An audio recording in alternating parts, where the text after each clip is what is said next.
Hello, welcome to Gamesoverplastic episode 23, our very holly jolly Christmas episode, where we'll also be talking about the video game awards. It's going to be a whole lot of fun. I am joined this week, as always, by my two genuinely awesome, I'm speaking horribly today, co-hosts. First up is Midnight. How you doing, brother?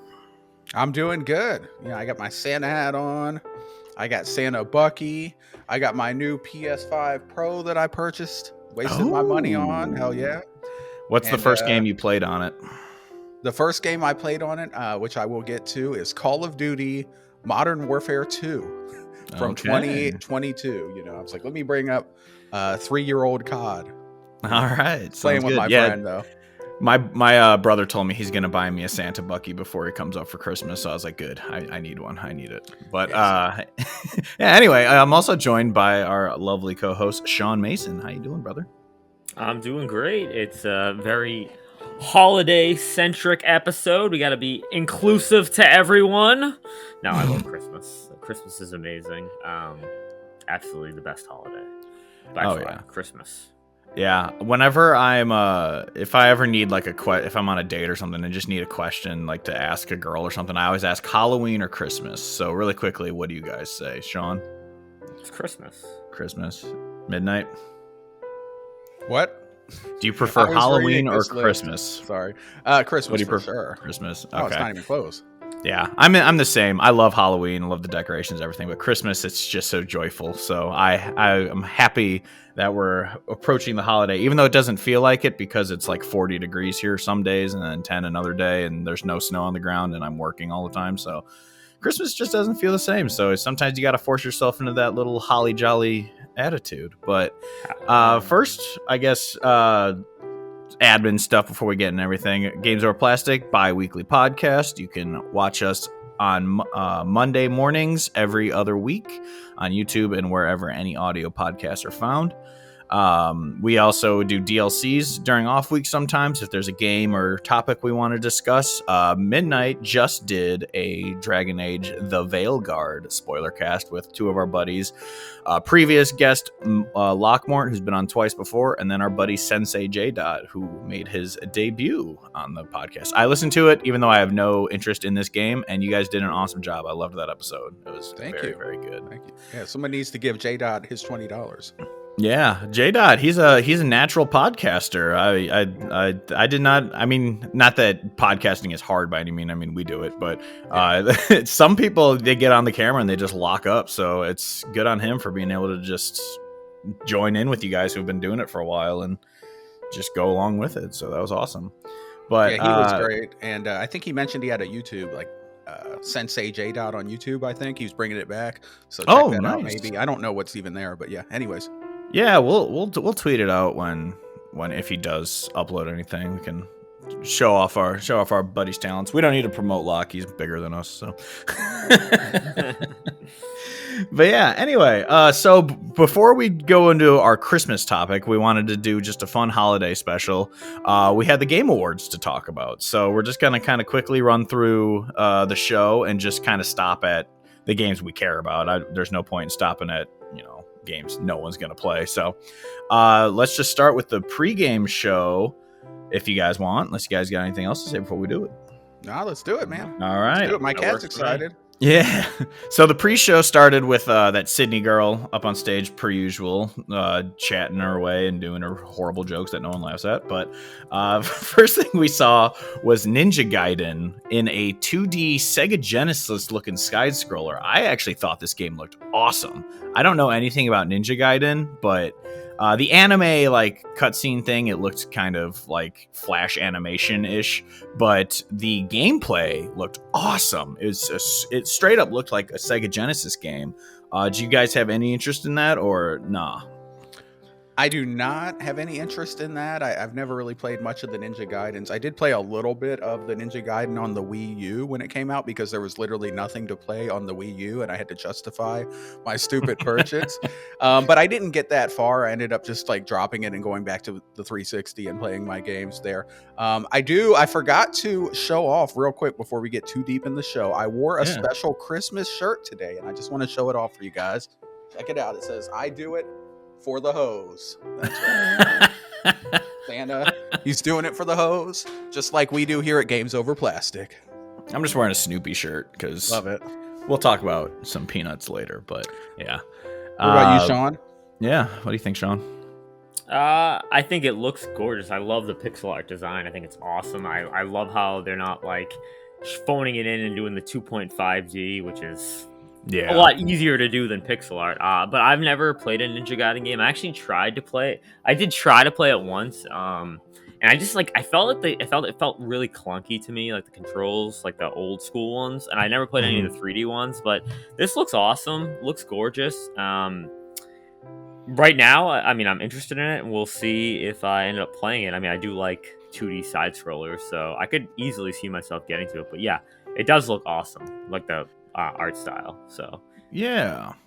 And then next up was One Move Away, which was just like some packing game, and I have absolutely no interest in this. So unless you guys have anything to say, it's from the creators of Unpacking, which is it's like a puzzle game. Which I liked. I did play Unpacking.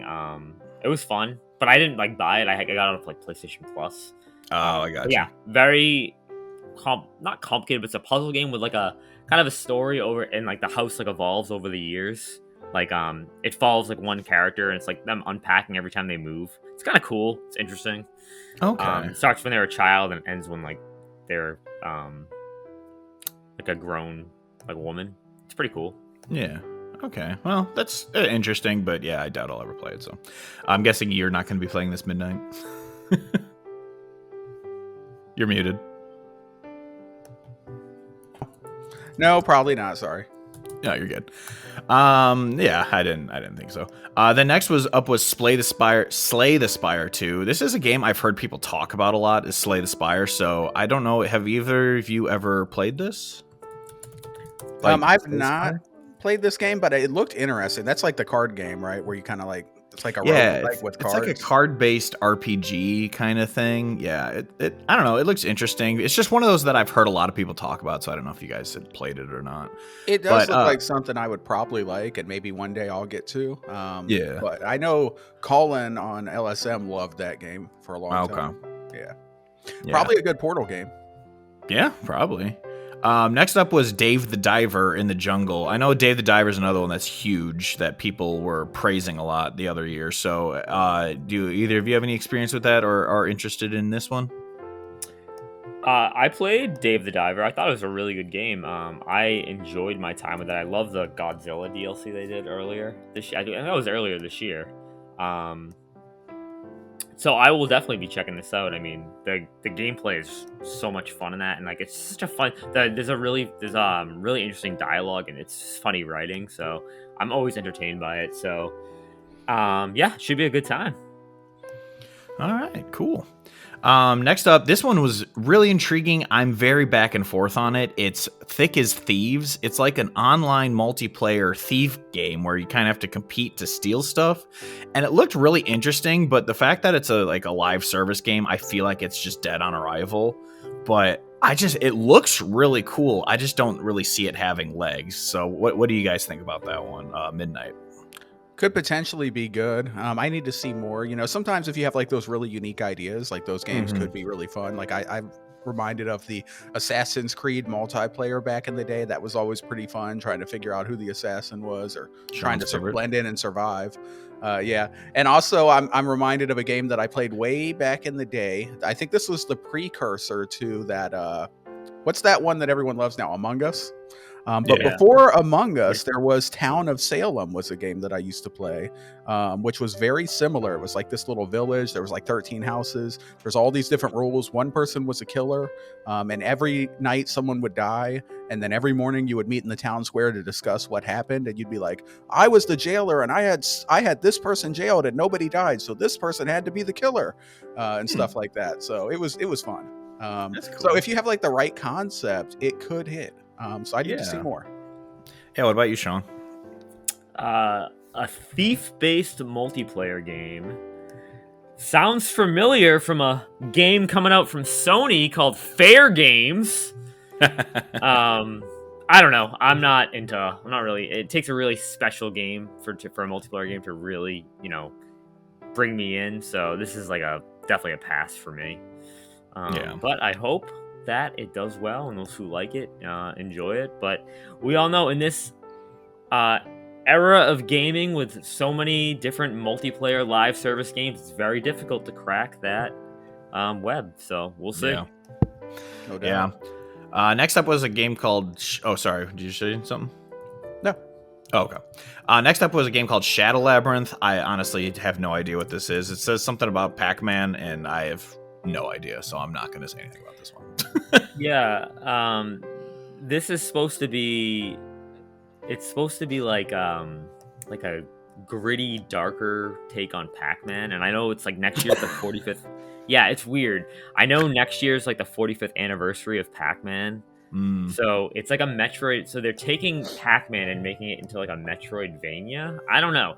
I do remember there was a time when they tried to make Pac-Man into something like much more than just, the original Pac-Man. Like, didn't they make like a 3D platformer of? Yeah, they had They had like during like the early PS2 era. They had like Pac-Man World, like 1, 2, and 3. They just re-released like the first one, I think last year. But I'll never forget this kid that I was in kindergarten with had a PS2, and I wasn't really friends with him, but he invited me to go over his house, so I did. And we played I think it was Pac-Man World 3 on his PS2, and I was like, this is the most bizarre game ever. Like, I'm running around as a Pac-Man. And if you remember, there was a Pac-Man cartoon in the 90s that I used to watch on Boomerang back in the 2000s, and it was very strange. Like, very, very odd. So maybe they're just trying to reconnect on that Pac-Man lore, expand that a little bit. Yeah. I don't know. Whatever. What do you think, Midnight? No comments on this one. All right. Next up is a game that's only going to be on Netflix, so no one's going to play it. It's called Steel Paws. I don't know what it's about. It was just a little anime trailer where some lady running around with some Pokemon looking things, and then the Tower of Babel showed up, and I have no idea what's happening, so I have nothing to say about this. And plus, like I said, it's going to be a Netflix game, so I'm never going to play it. So, next up is Kyora. Whoa.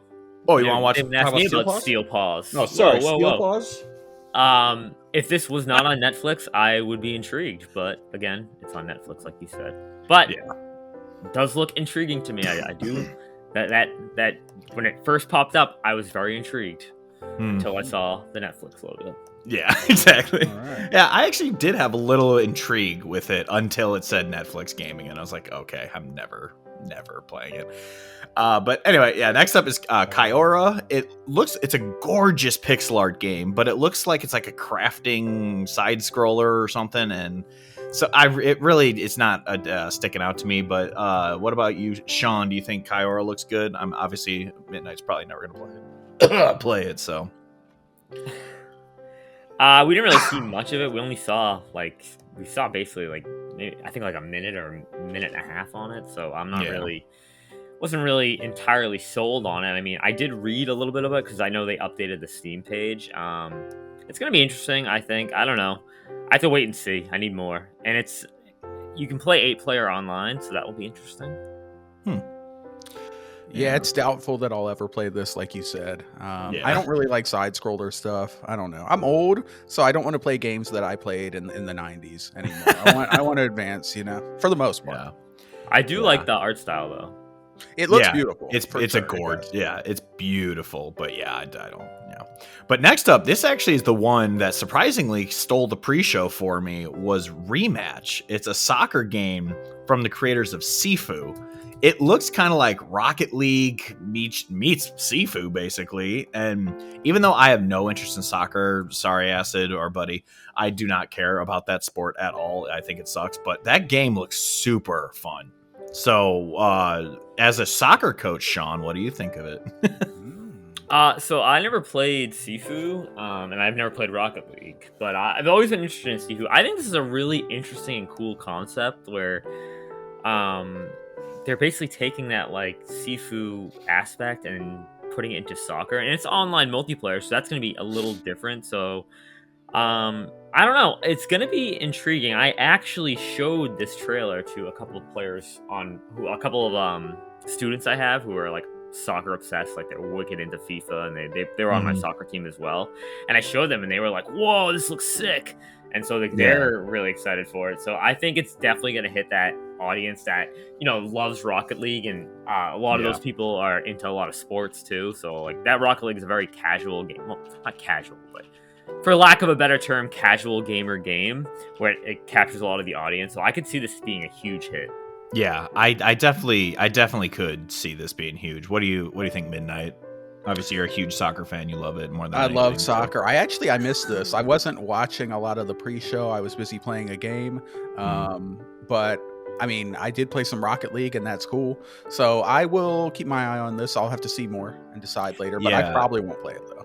Yeah, it's one of those where if it's like a free-to-play game, I'll probably hop in a weekend with some buddies and try it out and see if it clicks. But yeah, I could see this. I definitely see this having a following for the long haul, but it doesn't mean it's going to be me. So if this game's not free-to-play, it's going to fail. Yeah, exactly. Yeah. Then finally in the pre-show was Solasta 2. I have no idea what this is. It looks like a little top-down. It's a CRPG. I'm excited about this one a little bit. Yeah, I was gonna say this one looks like a U game. So what this is, for people who don't know, if people like Baldur's Gate 3, for example, this is a game that's up that alley. It's a top-down CRPG, very deep lore choices based on Dungeons and Dragons 5th edition, just like Baldur's Gate 3 was. I've never played Dungeons and Dragons. Baldur's Gate 3 was my first experience in that world, but it uses the same rule set. So if people who like those types of games, those deep RPGs with a lot of choice and stuff, but it's kind of that top-down, older feel, if you will, this is probably something you'll like. Cool. Yeah, it looked like the graphics were gorgeous. I will give it that. I mean the CG trailers always look great, but like when it actually did cut to the gameplay a little, it did look good. It's just CRPGs are not my cup of tea, so I don't think I'll be touching it. But what about you, Sean? Other than Baldur's Gate 3, I've not really ever played like a CRPG and really gotten into it. So I've never even heard of this series. So apparently, I mean, if it's getting a sequel, the first game must have done well. Yeah. But we'll see. Maybe in this new era where Baldur's Gate 3 captured the massive audience, maybe that they'll be able to catch fire and hop on that. Yeah, maybe. The first game was like a sleeper hit, I think. This one is going to be like bigger and better, supposedly. So when did the first one come out? Do you know? I'm not sure what year it came out. I know that my brother was playing it though, and he liked it. Was it like an aughts game or a tens game or earlier? I'm gonna look it up. Let's see. 2021. Oh, so it's not even that old. I expected this to be like a sequel to a game that came out like 2008 or something for some reason. Yeah, Solasta Crown of the Magister came out on 2021 for Windows and Mac. Okay. And later came to Xbox One, Xbox Series, and PlayStation 5. Cool. Well, that looks pretty cool. But all right, moving on into the actual show, we started off with quite a banger that everyone except Midnight was excited for. They had a very, honestly, too long trailer for The Witcher 4. So I'm just gonna give it over to Midnight. What are you thinking, brother? I'm gonna come. Dude, this is gonna be the game of the decade, the game of the year for sure. No matter what. The Witcher 3, which I played recently, is such a masterpiece. I'm gonna go ahead and say it right now. CD Projekt Red is my new favorite developer. They have passed BioWare. They have passed Bethesda Game Studios. Wow. They are the best. Cyberpunk was freaking insanely great, and you need to play it, Hodge, unless you already did. I'll say in a second. Yeah. Witcher 3 was immaculate. Just a beautiful, amazing game with an awesome story and choice. And the combat, while a little bit tough to get into at first, is actually really fun once you get into it and get more abilities. Dude, The Witcher 4 is going to be awesome. I saw some of the people were talking about this was woke and DEI because Ciri's the main character. But if you actually knew anything about The Witcher, Ciri's been the main character all along. The Geralt was just like like her protector, if you will. And he retired at the end of The Witcher 3 in Blood and Wine, so it makes sense that she would take up the mantle. So she's not a DEI character that's thrown in. She's been there all along. She is a Witcher, and it's going to be awesome. I can't wait. I just really hope that this game does not drop in the next to Elder Scrolls 6, because Elder Scrolls 6 will not look as good next to this, I don't think. I could definitely see if they were about to line up, I could see Microsoft delaying it, like how they kind of delayed Avowed to open up the schedule. I could see them delaying. I truly think Elder Scrolls 6 is going to be an awesome game, but if you play it right next to The Witcher, I don't think that's going to be a good look for them. Yeah, because The Witcher is like the one game I see people praise more than Skyrim. Like, I know, like, so I tried The Witcher 3, I couldn't get into it. I don't know, maybe if I did like you, where I tried it 4 times, maybe the 5th time would click, but I just couldn't do it. It was the same with Cyberpunk. I played it at launch. I dropped it. It wasn't actually that buggy for me. I got it on Series X when the Series X came out, and it played fine. It's just the pacing wasn't there for me. And then I played it again when they kind of came out with the, hey, we fucking redid it kind of thing. And I played it again. I made it further this time, but the world of that city is amazing. CD Projekt Red is obviously an amazing world building studio. There's no argument there. But the game, it didn't. There was one time I was walking down the street and some cops just randomly started shooting me. I'm like, bro, I'm just fucking walking while black, or whatever that expression is. Like, what is happening that they're just suddenly shooting me out of nowhere? And so I just kind of dropped it, and I was like, I get why people love it. It's definitely I had no complaints about the gameplay or anything. It's just the pacing, and then that random kind of janky shit started happening, and I was just like, I'm done with it. But when the Phantom Liberty update came out, they updated like the skill tree and all that shit. So I was like, maybe I will give it a third try one day. So I'm not writing off Cyberpunk forever, but maybe I will get back to it. CD Projekt Red, who knows? Maybe it's just a studio that doesn't click for me. But Witcher 3, yeah, I saw people bitching, oh, you're playing as a woman. I'm like, I know Ciri, like, I don't even know anything about The Witcher other than I saw the first season of the show. I know Ciri's an important character, so I don't find it weird that she would take over for Geralt when he retires or whatever. So I don't understand that complaint. The only thing I saw, as someone who knows nothing about the lore, is someone said that she technically couldn't be like a Witcher or something because she doesn't drink some potion that gives her powers. I don't know what it was. I saw something that there was some plot hole there, but I don't know. I could get into that. Yeah, so I'm not an expert on the Witcher lore. I've only played The Witcher 3, but I do know from what I've heard from people who are Witcher lore fans that Ciri is actually the main character of like the books and stuff, not Geralt. Geralt's just her shepherd or her protector. So like I said, it makes sense. As far as she has the cat eyes in this trailer. Like the Witchers, they take mutagens and then they get the cat eyes. She has the cat eyes in this trailer, and people were pointing that out because in The Witcher 3 she did not, because she never did the mutagens. She was able to keep up with the Witchers because she trained with them and because she had elder blood, which is something that if you play the game, you'll learn. So she has elder blood and she trained with them, so she's able to kind of keep up, but she never officially became a Witcher. But in this trailer, she has the cat eyes. So people were pointing that out. We don't know, though. They might actually show that she gets some mutagens in the 4th game. I don't know. We'll see. Yeah. I don't know. It looked interesting. I thought like I said, I thought the trailer was a little too long, but it looked interesting. But yeah, CD Projekt doesn't stick out for me, so maybe I'll get to this game one day if it comes out and it's awesome. But yeah, but it didn't. It's not one that like hyped me like, oh, can't fucking wait for this one. So, but Sean, what do you think about it? I'll be driving my own car during this bandwagon. No, I'm excited for people who are interested in it. Midnight, it's just funny that they just announced this after you had just finished Witcher 3 and you were like head over heels for it. So I was thinking of you right when I saw it. I was like, oh, Midnight must be so excited right now. It looks cool. As far as like the DEI stuff, like, guys, who cares? Like, I don't care if your protagonist is a man. I don't care if your protagonist is a woman. It really doesn't matter to me. As long as the game is good and there's an interesting narrative and you find that the character is interesting and cool, like, that's all that really matters. Like, it doesn't really matter. Preach. Yeah. Unless it's like egregious where it ruins the plot, but that's it's never the case. So female protagonist is not a problem. It's not at all. In fact, if you play Cyberpunk 2077, please play as female V, because she is so much better. Her voice actress slayed it. She's so good. So much Maybe when emotion and delivery in hers. Maybe I'll play as the female if I ever get back to Cyberpunk. Play it. I She's did, so I did much play as better. female. Her voice acting, the emotion is way better.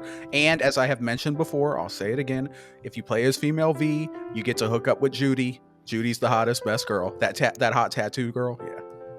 I wonder. Anyways. I wonder if people were complaining back in 2001 when Pokemon Crystal came out, when they introduced Chris as the female protagonist, as you could be an option for her. I wonder if I didn't hear anything DEI back then. Of course, I was only 5 years old, but I wonder. I'm gonna have to ask some. I'm gonna have to ask my dad about that one.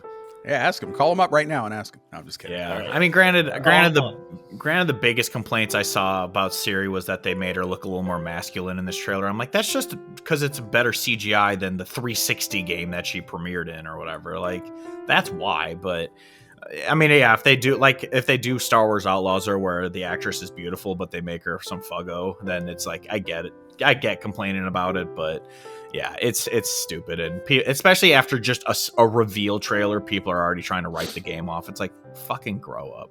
That game is gonna sell gangbusters. This is just a small minority of people talking. Yeah, exactly. It's always the small minority yelling out on Twitter, but yeah, whatever. The Witcher's a juggernaut. They can't stop it. Sorry, move on. Let's go. Yeah, no, you're good. Next up was another game that hyped everyone up. They started off the show with 2 back-to-back bangers. Is Elden Ring and Nightreign, a multiplayer online version of Elden. Like, it's a new game, obviously, but like, it's not a DLC, it's not an expansion, it's an all new game.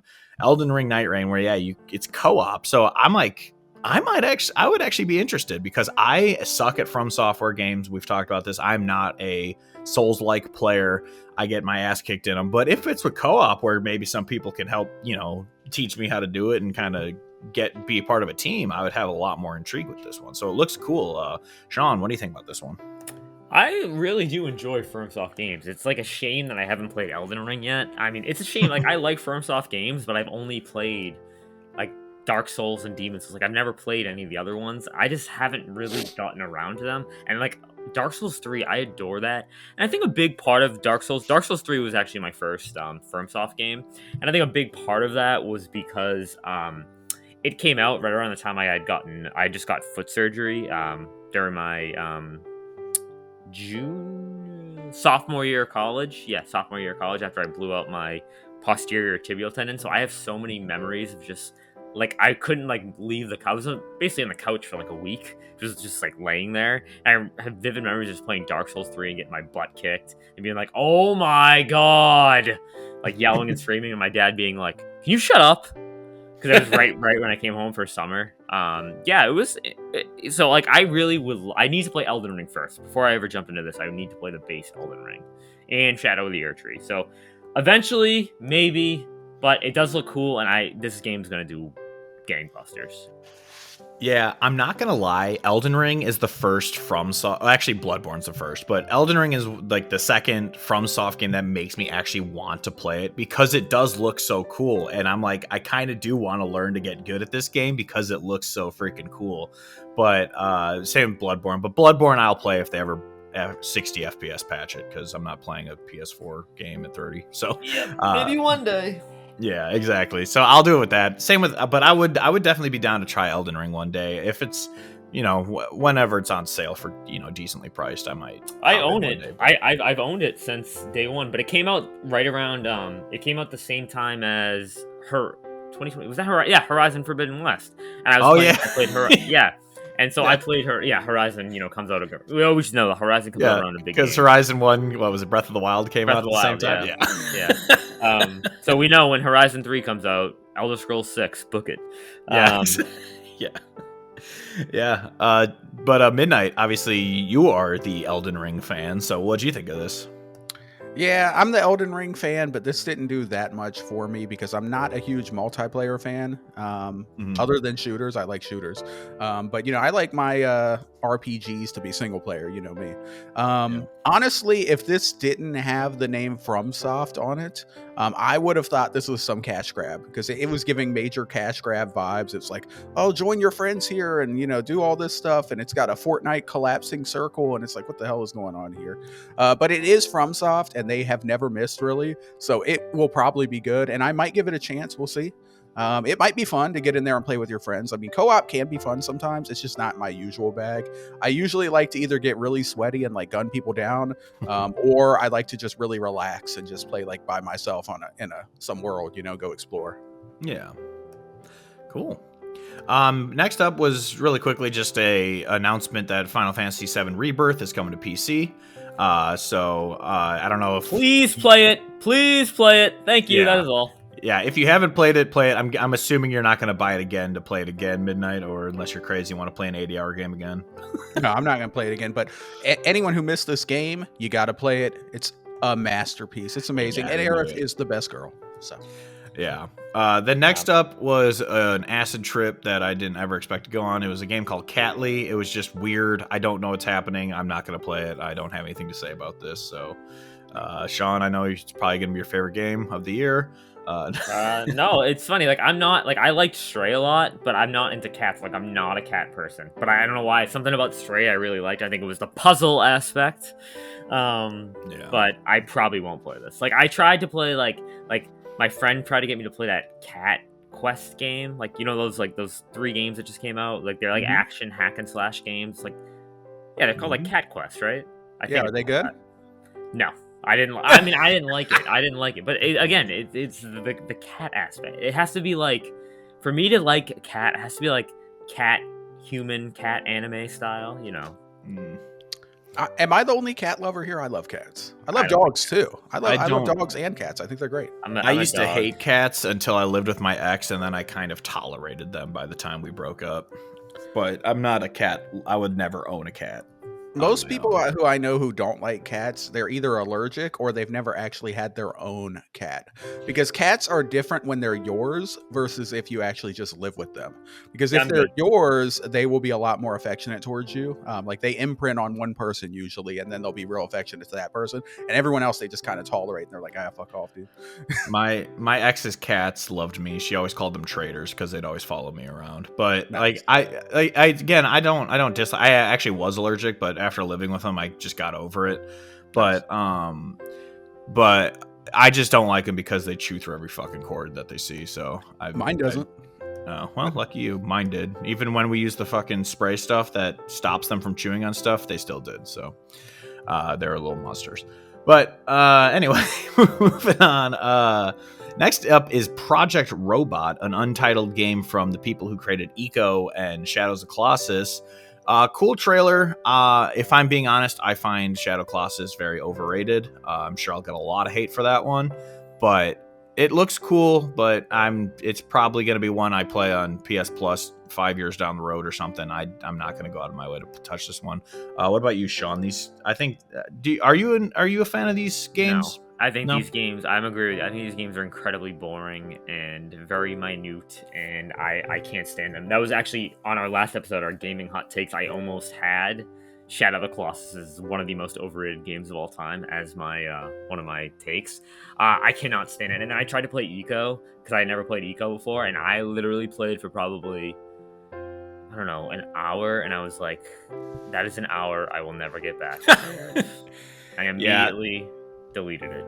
I played the Shadow Colossus remake. I thought it was fine. There is an emotional moment where something tragic happens, I'll just say, and it was a heartfelt moment. But the only time I actually really enjoyed those games was I played the demo for Last Guardian VR on my PSVR, and that was fun, just walking around the big kind of tomb or temple area with the giant bird dog thing flying around. So it looked cool, but yeah, I don't. These games are not really for me. What about you, Midnight? What do you think? Yeah, I've actually never played any of the Eco and Shadow of the Colossus games, so I don't know if these are good games or not. They've just never really spoke to me.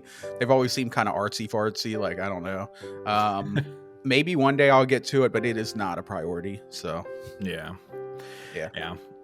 Anyway, moving on, a game that I know we are all hyped for is The Outer Worlds 2. I was hyped when they announced it because they made the joke about like, oh, it's only a CGI trailer like thing.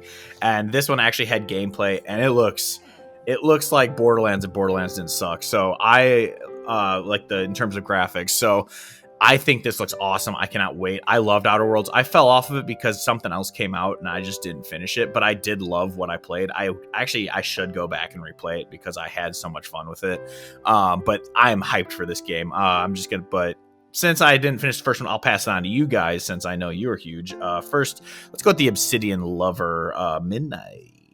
What do you think? I was gonna say Sean is the most excited about this game. Let me pass. I'll pass it to Sean. All right, let's do it. Sean, I know you're hyped. Oh, I know Sean's hyped. The That's why I was Outer going to do him second. The Outer Worlds 2, it was my favorite, most anticipated game of the show. I didn't think we'd see it, and I every single time there's an event, I always hope to see. I'm like, Outer Worlds 2, Outer Worlds 2, and I know every single time people are like, no, it's not going to happen. They have to do Avowed first, and you're not going to hear anything about it until Avowed comes out. And then we see this, and I was like, yes. And when that 2025 release date hit, I'm like, oh my god, thank you. It'll be, I'm guessing it's going to release in November. That'll be 6 years before the last game. This game looks so good. Obsidian just doesn't miss with the writing. Like, their writing is top tier. They're probably the best studio, Western studio in writing. So I cannot wait for this because the Outer Worlds just got better as like the game went on. I think each DLC release was a vast improvement over each other. The writing and the murder of Eridanos was insanely good. The humor the game has, combined with some serious aspects too. Plus, just like the world building they do is so, like, it's just amazing. It essentially, it's the space. It's basically Fallout in space, which I love. The weapon design is great. The characters are it's so good. They did a really good job with the companions in the game too. Like, I loved Parvati. Sorry, not Parvati. Parvati. She was awesome. Yeah, I am so excited because I couldn't get enough of the Outer Worlds. Like, I played it through it on PlayStation. I got the Platinum on PlayStation. I played through it on Xbox and completed it there. I am so looking forward to where they take this, and I really hope they don't expand like the size. Like, I liked it was open world, but I liked like the contained nature of each planet, where you could conceivably go from one end of the planet to the other in a reasonable amount of time. And it wasn't. I mean, I love Fallout, but it wasn't like Fallout where the map is just ginormous and you can essentially go anywhere at any time. Whereas in the Outer Worlds, there were certain parts that are locked off until you're like higher level, or you can somehow skill base your way in.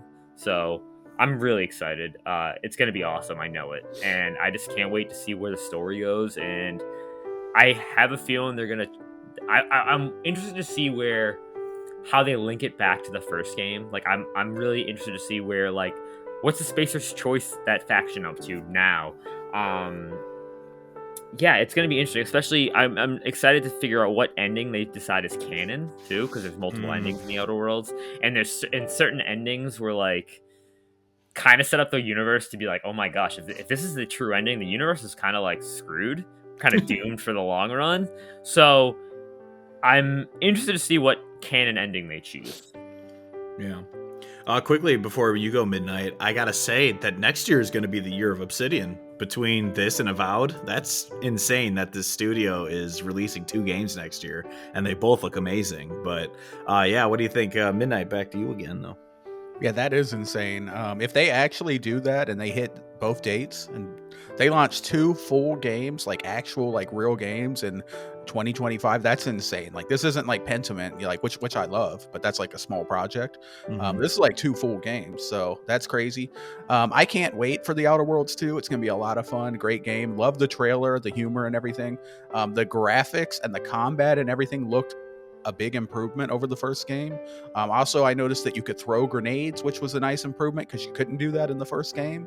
And yeah, I'm just ready for a great story. Like Sean said, they always have amazing narrative chops, great storytelling, great choice and consequence, which, you know, I always love.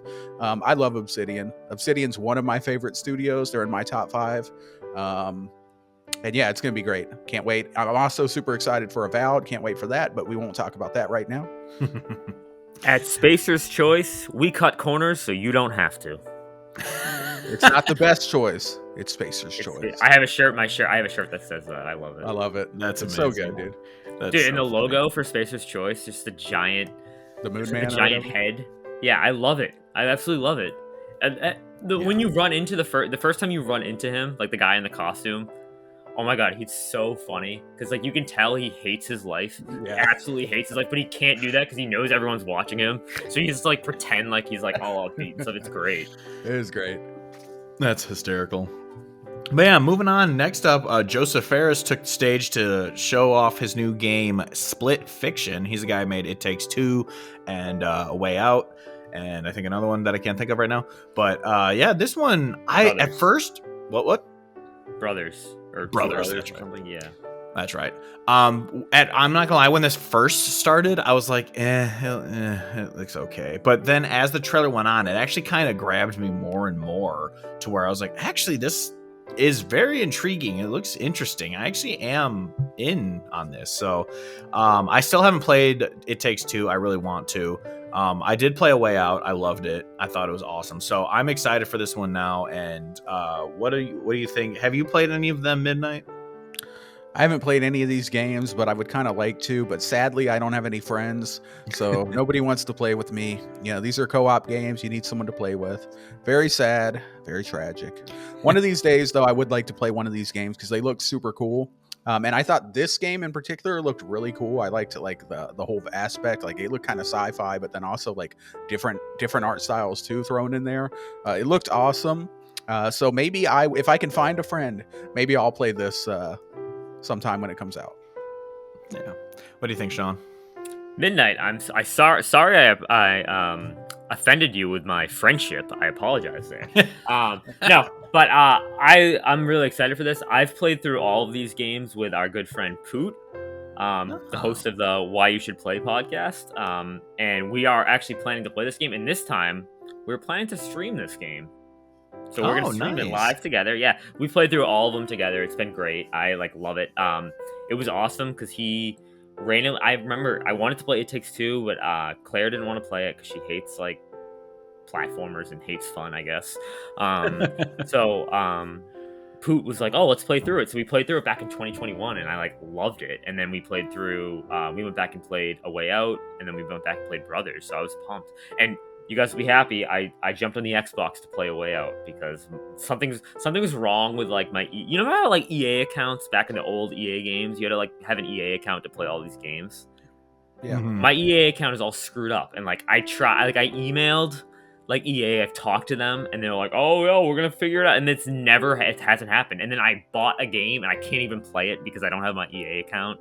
And like they're like, "We're gonna refund you." They never did. Damn you, EA. Yeah, right. Ruining the holidays, man. Yeah.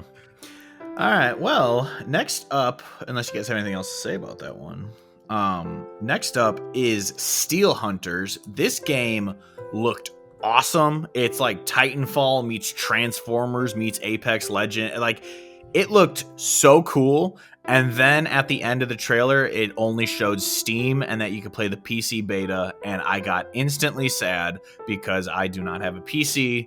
And I'm not going to get one because I'm not spending $3,000 to play my video games. And so I was very sad to see that I probably won't be playing this game, but it looks awesome for any PC players who are out there, aka Midnight or anyone else. This one looks fucking cool. What do you think, Midnight? Did you watch the trailer for this, or do you have any interest in it, or did you think it looked cool? Yeah, I vaguely remember this, but I also don't remember this. I don't think I was really feeling this too much. I'm not like a big Transformers guy. This looked like Transformers the game. I'm not sure if I will play this or not. Yeah. What about you? Have you played any of these games? No, like I want to play this, but again, I don't have a PC, so I'm not going to be able to. But for anyone who, obviously this is not a Sean game, and Sean had to go for a second, so don't even need to ask his opinion on it. But next up is The Long Dark 2 Black Frost. This one, it looked intriguing, but it also had that look of, hey, this is an indie game. Like, all the character designs, they had like a claymation looking face, and it brought me back to like Somerville, or the last, like it kind of looked like Somerville meets The Last of Us. It looked interesting, but at the same time, it kind of had that like, hey, I'm an indie game look, which is kind of an annoying look to me at times because it always kind of comes off as a little pretentious. But I don't know, it looks cool, but I don't have much hype for it. But I am intrigued by it. Did either of you see this or think anything of this game? Yeah, this wasn't doing too much for me. I wasn't feeling the indie art style and stuff. I mean, it looked all right, but I probably won't play it. Yeah. Sean? The Long Dark 2. You're muted, my friend. Yeah, it definitely screams indie game to me, like that art style. You can definitely see it. It has that aesthetic from that all these indie games that have come out since like 2020 have taken on. It definitely, Hodge, you brought up Inside and what was the other one called? Somerville. Yeah, Somerville. It definitely has that vibe for it. Where you're like 2D, like you're just roaming around. Not 2D, but like you're roaming around in like an area, and you kind of have no idea what's going on. It's all environmental storytelling. I did like Inside, and I played Somerville. I wasn't as high on it as Inside and Limbo, but this looks interesting. But I want to see a little bit more, and it's not coming out till 2026. It's actually early access 2026, so it's like interesting. Yeah, I remember seeing that, and I was just like, don't show me an indie game that's not coming out for 2 years. Like, you can show me The Witcher. Go in early access. Yeah, you can show me like The Witcher if it's coming out in 2 years, because that's a game people are going to be hyped for. But don't show me an indie game that has no following 2 years early, because we're all going to forget about it until you re-show it in 2026. But yeah, anyway, moving on. Next was another big announcement for people, was Borderlands 4. I am not a Borderlands fan, so I have nothing to say about this. Are either of you Borderlands fans at all? No. I have no interest, but it's funny, like nobody is talking about it. Like I've not heard, like I haven't seen like big like commotion about it. I haven't heard like, oh my gosh, Borderlands 4, oh my god. And I think a lot of it might have to do with how bad the movie was. I was gonna say that I think the movie killed all hype for that series, because the movie was so, I didn't see it, but from what I heard, it was so bad that it just kind of killed. And then plus Borderlands 3, a lot of people didn't like because the writing was terrible compared to the first two. And then no one played Tiny Tina's Wonderland, which apparently was actually better, but no one played it because I honestly think Borderlands is pretty much dead at this point. Like, obviously it's still gonna sell, but I feel like it's not what it was, and Borderlands 4 is going to have to be really freaking good for people to want to play it. But yeah, as for me, I've never cared for Borderlands, so I don't care. Moving on, next up, what's up? I was going to say, yeah, I think the hype is dead. Everyone loved Borderlands 2. It was really big, but 3 was kind of a semi letdown. It was kind of almost a flop. Yeah. And then, like you said, the movie, trash. Yeah.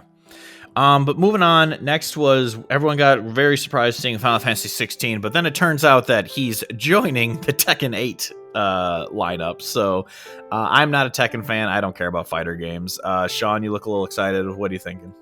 I'm just excited because it's Clive. I love Clive. Clive's one of my favorite Final Fantasy protagonists of all time. I adored Final Fantasy 16. So when I saw this, I was like, oh my gosh, this is gonna be awesome. I can't wait to see him. It's funny though, because he's the Square Enix character they're putting in Tekken when everyone wanted Tifa to come to Tekken. Everyone's like, Tifa would be the perfect Tekken character. Yeah, she's basically Final Fantasy's like Chun-Li. So, but we're getting Clive. Yeah, I did like that, like his power move or whatever. I don't know how Tekken works, but like his power move was summoning Ifrit. I thought that was really cool. I was like, that looks sweet. I can't remember. Are you a fighting game fan, Midnight? No, I suck at fighting games. I don't like them. I do love Final Fantasy 16, and Clive is an awesome character, so I was pretty excited to see it. I think it's pretty hype for fans of that game, like COG. I'm sure they're going to get into that. So yeah. I still need to play Final Fantasy 16. I just haven't gotten around. I played the demo and I really liked it, so I just never got around to the game itself, because I think I was still in school when it came out, so I didn't have any time. But anyway, moving on. Splitgate 2. For those who don't know, it's basically like Halo with portals, and it looks awesome. I am actually super excited for this. I never played the original, but didn't they like take it down or something because they were making this one? So they basically delisted the first one to prepare for this one. I think it was something like that. But this looks awesome. If it's a free to play, arena shooter that you can play with my friends, I'll probably hop in at least to try it, like I did with X Defiant. It looks awesome. I feel like I'll get sweated, but I still want to try it. Midnight, what do you think about this one? Have you ever played Splitgate? No, I remember when Splitgate came out, it was like really huge for a short time there. It like had a huge pop, like almost like Palworld. Like everybody was loving and talking and playing this game. Mm-hmm. And then eventually it started to die down. I think something stole its thunder, but yeah, basically you got it right there. Halo with Portal. It looks cool. It looks interesting. I might, if I have friends that are interested, I might hop in and try it.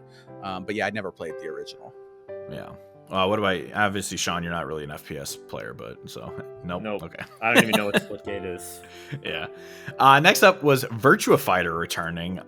This was definitely, like you said earlier with Tekken, this is probably one that hyped up our buddy Cog, because he is a huge fighter fan, and this, I honestly, I haven't played Virtua Fighter since PS2 or something. That might have even been the last one that fucking came out.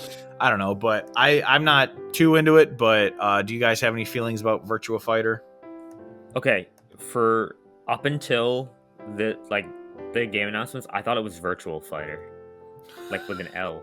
Like for my entire life, I thought it was Virtual Fighter, and that is why I never understood why they called it Virtual Fighter. I'm like, I don't get why Virtual Fighter. Like, doesn't make any sense to me. So now I know it's Virtual Fighter. No, I have no interest in this. Okay. Yeah, I don't really either, but I thought it was very interesting, the choice of studio. This is being made by Ryuga Gotoku, RGG, the Yakuza studio. So, I mean, there is a lot of fighting combat in those games, but they've never made like a traditional side-scrolling fighter like this, or 3D fighter, whatever. So we'll see how it works. I think it's pretty interesting. That's one of the OGs back in the day of the fighting games, the 3D fighters. So yeah, I couldn't name one character from any of these games. No, definitely couldn't. No. But speaking of RGG, Project Century is coming out. This one I thought looked awesome. I have no attachment to the Like a Dragon series, but the 1915 Japan mafia look kind of thing really intrigued me. So I'm not. This isn't going to be a day one for me, but I think I do want to try it one day just because of the setting. But I know you, Midnight, are a fan of these games, aren't you? So what did you think of this one? I am a fan. I like RGG a lot. Great studio. Yeah, this is a game that I will definitely be playing. Don't know about day one, but definitely in the first year, I will be playing this game. It's going to be awesome, I think. They make awesome games. I guess it's a new IP, so that's exciting. It's not I thought it was a Yakuza game at first. But no, it's a new IP, apparently. Project Century. The 1915 Japan. It looks super cool, and I am in. Well, yeah, because haven't they traveled time not like time travel, but haven't they had different eras in the Yakuza games, basically? They had Ishin, which took place in the samurai times. Yeah, but for the most part, though, most of them have taken place in 1980 and after. Oh, okay. Sean, do you have any interest in this one? I am interested in this. This looks really cool, and I am really excited because they confirmed it's a new IP, and it's not like a Yakuza / Like a Dragon game. It's its own IP, so I can jump in without feeling like, oh my gosh, I need to go back and play all the older games. Yeah. So I'm really excited to see it because I know that Like a Dragon and Infinite Wealth is an amazing game. I know the Like a Dragon and then Like a Dragon Infinite Wealth are amazing, and I need to play them because they're right up my alley. And so this is an excuse to try to experiment with this studio. So I'm excited. It looks good. I am excited to see more. I wonder what they're actually going to call it. That's what I'm wondering. Yeah, I don't know. I mean, I wouldn't be surprised if it was just called Project Century because Triangle Strategy, I didn't think that was going to be the name of that game that came out, but it came out and it was called Triangle Strategy. But every time they have because originally it was Project Octopath, Project Triangle, they usually drop the project. So I'll be interested to see what they call it. Probably Century. Century Link internet provider. Yeah. Anyway, moving on. Next was Turok Origins. I never played Turok because I never had an N64, so I know this was a beloved, dinosaur shooter back in the day, but this honestly didn't do much for me. I thought it just looked fine. But do you have any experience with Turok, or are you excited for this one? No, never Okay. played Turok. Played All right. Turok once at a friend's house, and I thought it was the epitome of why I think the N64 is the game is either really good or it's really bad, and I thought this game was really bad. There you go. Mm-hmm. Next up is Warframe 1999. I don't know anything about Warframe. I have nothing to say about this. Either of you have any experience with Warframe or anything? No. Okay. Next up, Palworld's getting a new day update. This game, I'm happy they're keeping it supported and everything, but I feel like the Palworld hype has died, and I don't know anyone who's playing it anymore, so I don't care, really. I'm happy for those who are still playing, and I hope they beat Nintendo in their lawsuits, but like I don't care. Do either of you have any? No. No, I don't care about Palworld, but I'll just make a quick statement that they've already patched their game, I saw, to remove the ball aspect. You no longer throw a ball to capture or summon your monsters. They just randomly appear right next to you, which is freaking stupid. Screw you, Nintendo, with your litigious ass. I'm tired of you. I don't like when these companies trademark game design because it makes other games bad. As a result, like when Warner Brothers trademarked the awesome ass system that they had for the Lord of the Rings game, Oh, the Nemesis system. Nemesis system. That system was so cool, and now nobody else can use it, and they're not even using it. We haven't seen it ever again. It's super annoying. Now we got Nintendo out here doing trademarks for throwing a ball. Like, fuck off. I don't like that shit. Anyways. Well, Warner Bros. Is getting karma because all their crappy games since Batman Arkham Knight. Yeah, pretty much. Next up is Onimusha, Way of the Sword. I have no experience with Onimusha either, so I know this is another beloved one from back in the day. So, either of you have you ever played Onimusha, or are you excited for this one? Shockingly, I have never played this game. This seems like a game like right up my alley. Like I think I would love this series, but I never played it, and I don't know why. It never appealed to me. It never really stuck out to me when I was shopping back in the day. Yeah, same. Yeah. Next up is the first Berserker, Khazan or Khazan. I don't know, but I don't know anything about the Berserker series, so I have nothing to say about this one either. I don't even remember this, so. Yeah, I don't know. You play some guy with long blonde hair and you're killing stuff. I don't know. Next, after that is Dying Light: The Beast. I'm actually not a huge Dying Light fan. I actually prefer Dead Island. I'm weird. I liked Dead Island, the first one, way better than Dying Light. So this doesn't do anything for me. It looks cool, but I'm not going to play it because I just, like I said, I'm not really a Dying Light fan. So do we, either of you like Dying Light or have any plans to play this one? Never played it. No, I'm not a big zombie guy for the most part. These games just never appealed to me. I also don't like horror games, and like when it gets nighttime, things get real difficult and spooky, and I'm not into that. Yeah. Then next up was Stage Fright, creators of Overcooked. I played Overcooked once on Switch with my brother, and it was fun. It was fine, but I have never gone back to it, so I don't really care. This game looks interesting, but I'm never going to play it. For some reason, I don't know if you've played it or not, but this feels like a you game, Sean. I don't know if you have any interest in it. I really liked Overcooked. Like, I really enjoyed I never really got into Overcooked 2, though. I remember when Overcooked 1 came out, I played it a lot in college with my roommates. But other than that, like, I never got it. Like I said, I never got into it. And Overcooked, it was weird. It was one of those, like, we'd play it, and when we played it for hours and hours, but then we'd not play it again for, like, weeks. It was one of those games. This is going to be... I am interested to see what happens.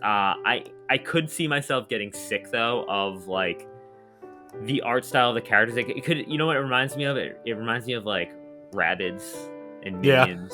Yeah. Like, I could see myself easily getting very sick of these. Or... You know what the characters look like? They kind of look like those Trolls characters from that Trolls movie.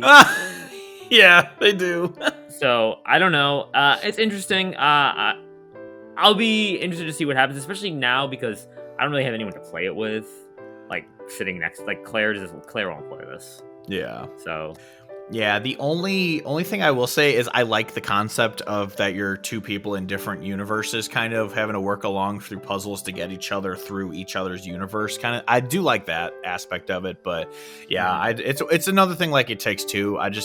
when I don't have someone consistently to play with. Like I play co-op games usually with my older brother, but he's married and all that, so it's like we have to find time to play anything together. So it's one of those that maybe one day we'd play it, but I'm not. Maybe if Poot wants to play it, I'll play with him. Or Hodge, if you want to play with me, I'll play with you. Yeah, we'll see when it comes out. Who knows? But next up was Game of Thrones Kingsroad. I don't know. It's like they're trying to introduce it felt Kingdom Heartsy to me, where you are an out of place looking character in a real world and the graphics of the real world just look off. And so I was just feeling like all I was thinking of was that Pirates of the Caribbean level from Kingdom Hearts 2, where every character just looked off. They sounded off. It just didn't look good. Like, I love Pirates of the Caribbean, but that level is one of the worst levels in Kingdom Hearts 2 because of that. And that's kind of the vibe I got from this, where it's like, look, it's Jaime Lannister. It's the eunuch guy. It's Jon Snow. None of them are voiced by their actor, and they all look kind of weird. And it's just like, and my Game of Thrones hype is basically dead at this point. So I don't have anything about this, but either of you give any shit about this? Midnight? Sean? No. Zero. I do. I love the Game of Thrones. Game of Thrones is awesome. One of the best shows of all time. Yes, the ending was trash. Yes. But if you just ignore that and just enjoy the rest, it was awesome. And House of the Dragon has been awesome too. They've had 2 seasons which have been great. So I love Game of Thrones. I'm interested in this, but the thing that kind of turned me off right at the beginning was the Netmarble logo. Netmarble is one of those gotcha slop companies. They don't make like real games from what I know of. So I hope this isn't like some gotcha trash where they're like just trying to milk you for money. I hope it's an actual game, and if it is, I will probably check it out. Yeah, I don't even know what it's on. It doesn't say in the trailer. So yeah, I don't know. Who knows? Then next up is Last of Us Part 2 Remastered is getting remastered again. No, just kidding. It's just coming to PC, so you can play that on PC if anyone wants to play it. I don't have anything else to say about that. It's just a little announcement about a game. If you like Last of Us, play it. If you don't. Sonic Team Racing. After that, Crossworlds. I don't care. I know you guys are huge Sonic fans, so Sonic. Yeah, I don't care. Yeah. Then after that, this one looks awesome. Mafia: The Old Country. It reminded me of the Godfather game back from PS2. I loved that game so much, and this one did a lot for me. I still need to play the Mafia game it's on Game Pass, I'm pretty sure. Mafia 1 Definitive Edition or whatever it's called. I do want to play that because I do love the vibe of like that old early 20th century Mafia shit. It looks so cool. And so since this one's like basically them back in Italy or whatever before they even came to America, it looks awesome. Midnight, what did you think about this one? I know you liked the Mafia game, right? Yeah, dude, I'm excited about this. I actually, like you, need to go play Mafia 1 and 2 because I did not play them, but they look so awesome and they look so up my alley. I just haven't had the time to like slot them in. They're in the backlog. I plan to play them. They're free on Game Pass. I think they were free or might be free on PlayStation Plus. Like you can find these games. And the graphics look great on these remasters. Like they look really good. I love that old Mafia aesthetic, like 1920s, 1930s is freaking awesome. And this one, of course, you'll be going back to the very beginning in Sicily, which I've never seen a Mafia game do. So I'm really excited, and I will be playing this, and I will eventually be playing part 1 and 2 as well. And shout out to those amazing Godfather games that you mentioned, because they're so good. They were so awesome. I loved those games. What about you, Sean? Do you have any interest in this? I've never played a Mafia game. I've heard really good things about that Godfather game though on PS2. Yeah. But again, it was like I was like too young. Not that I couldn't play them, but I was like during the PS2 era, I was a little too young to play those Godfather games, and the Mafia games. I didn't really know what they were until later. Like I had heard about like GTA, but I never heard about like Mafia until later. I do own some of them, I think, because of PS Plus. I have some of them. I think I own 1 and 3. I'll check it out. Yeah. But yeah, that looks sweet.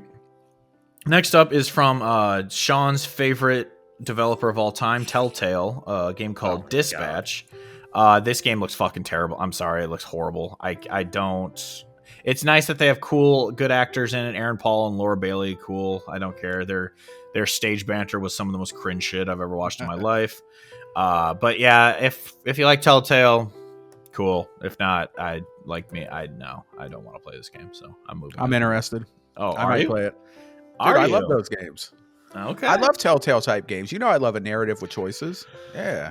Sign me up. It's just, it was also the tone of this one I couldn't stand. It's not really that it's Telltale, it's the tone of this game. I couldn't do it. I mean, they were really cringy on stage, like you said, but I mean, hopefully the game will be good. I thought it looked cool. Yeah. Midnight, have you played Goodbye Volcano High yet? No. It's a great That's game. the one with the weird animal people, right?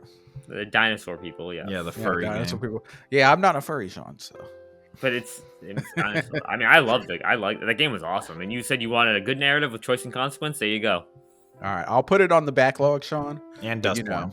No promises that it'll come anytime soon. Quick game. I'll consider it. All right. Next up, this was like what everyone thought was the last thing being announced, and everyone was angry about it, was they're making a new Okami game. And everyone's like, really? That's going to be your big reveal? Because here's what I think about Okami.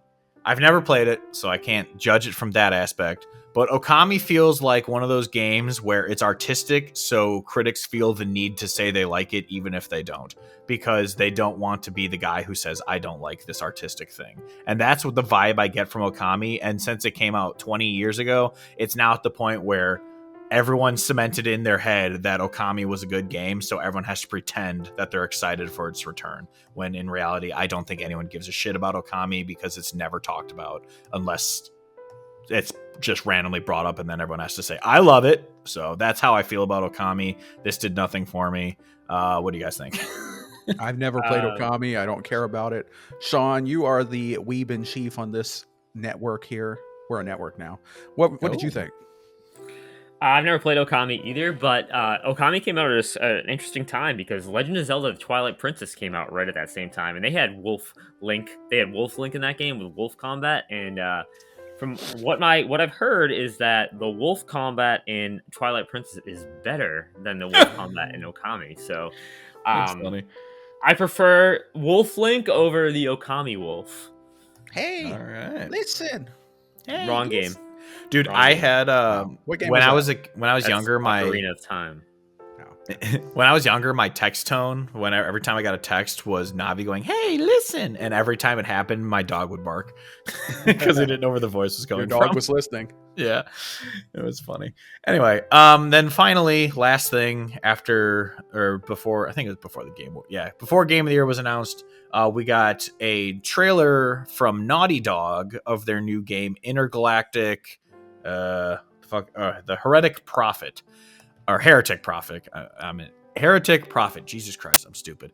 Anyway, this, I will not lie, did absolutely nothing for me. I knew immediately, even before they showed the logo, that this was going to be Naughty Dog's game because it has the look of a Naughty Dog game because they all look the same.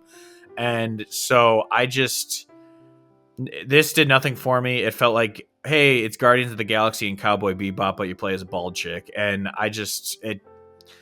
I need to see more. The cinematic did nothing for me, and we got a half a second of gameplay of where she jumps off a rock to hit someone with a sword. And so I need to see more. I'm not the person online saying, it's woke because she's bald. I mean, it's stupid you made her bald. They probably just didn't want to animate hair. But it's dumb, but at the same time, I don't hate Naughty Dog like the anti-woke crowd on the internet. I just don't like The Last of Us Part 2, though I will replay it soon. I bought the update and everything, the PS5 upgrade, and so I will play it again. But this did nothing for me to hype me up. It just made me think of it's Star-Lord from Temu, and I just nothing about this did anything for me. I didn't think it deserved the hype it got, and but I'm obviously probably going to be wrong, or I'm going to have disagreements probably from you, Sean. What did you think of this? So I would disagree with you saying that I think it's stupid that she's bald. I mean, it's just a character design choice. It really doesn't matter. I know it just reinforces the I'm playing as a stoic badass woman instead of an interesting character. So Well, we don't know if she's interesting or not. We don't really know anything about I her. know that, but that's what the first impression was from this presentation, is that she's just a stoic person who looks serious all the time and has no sense of humor. Is what I got from it. But we gotta figure out what the kind of like what the world's like. I mean, what if it's like a desolate, I agree. barren world where humor doesn't exist? I know. I'm just saying Kumail Nanjiani's in it, which means he's probably going to be serious or cracking jokes the entire time. But it was a first impressions teaser trailer, and the first impressions I got was I have no interest so far. So I'm just saying that from this trailer. Obviously, like I said, I don't want to discount Naughty Dog. They've hit way more than they've ever missed, so I don't want to discount it. It's just this trailer itself did nothing for me. Okay, that's fine. I'm really hyped for it because I don't think Naughty Dog's ever missed with a game. I think every game they've delivered has been, well, since Crash Bandicoot. I don't know anything about their prior games. Yeah. Every game that Naughty Dog has delivered has been an absolute banger to me. It's commercially and critically praised well, and I know this is the vocal minority on the internet. I think it's the same thing we said about The Witcher, where people are gonna,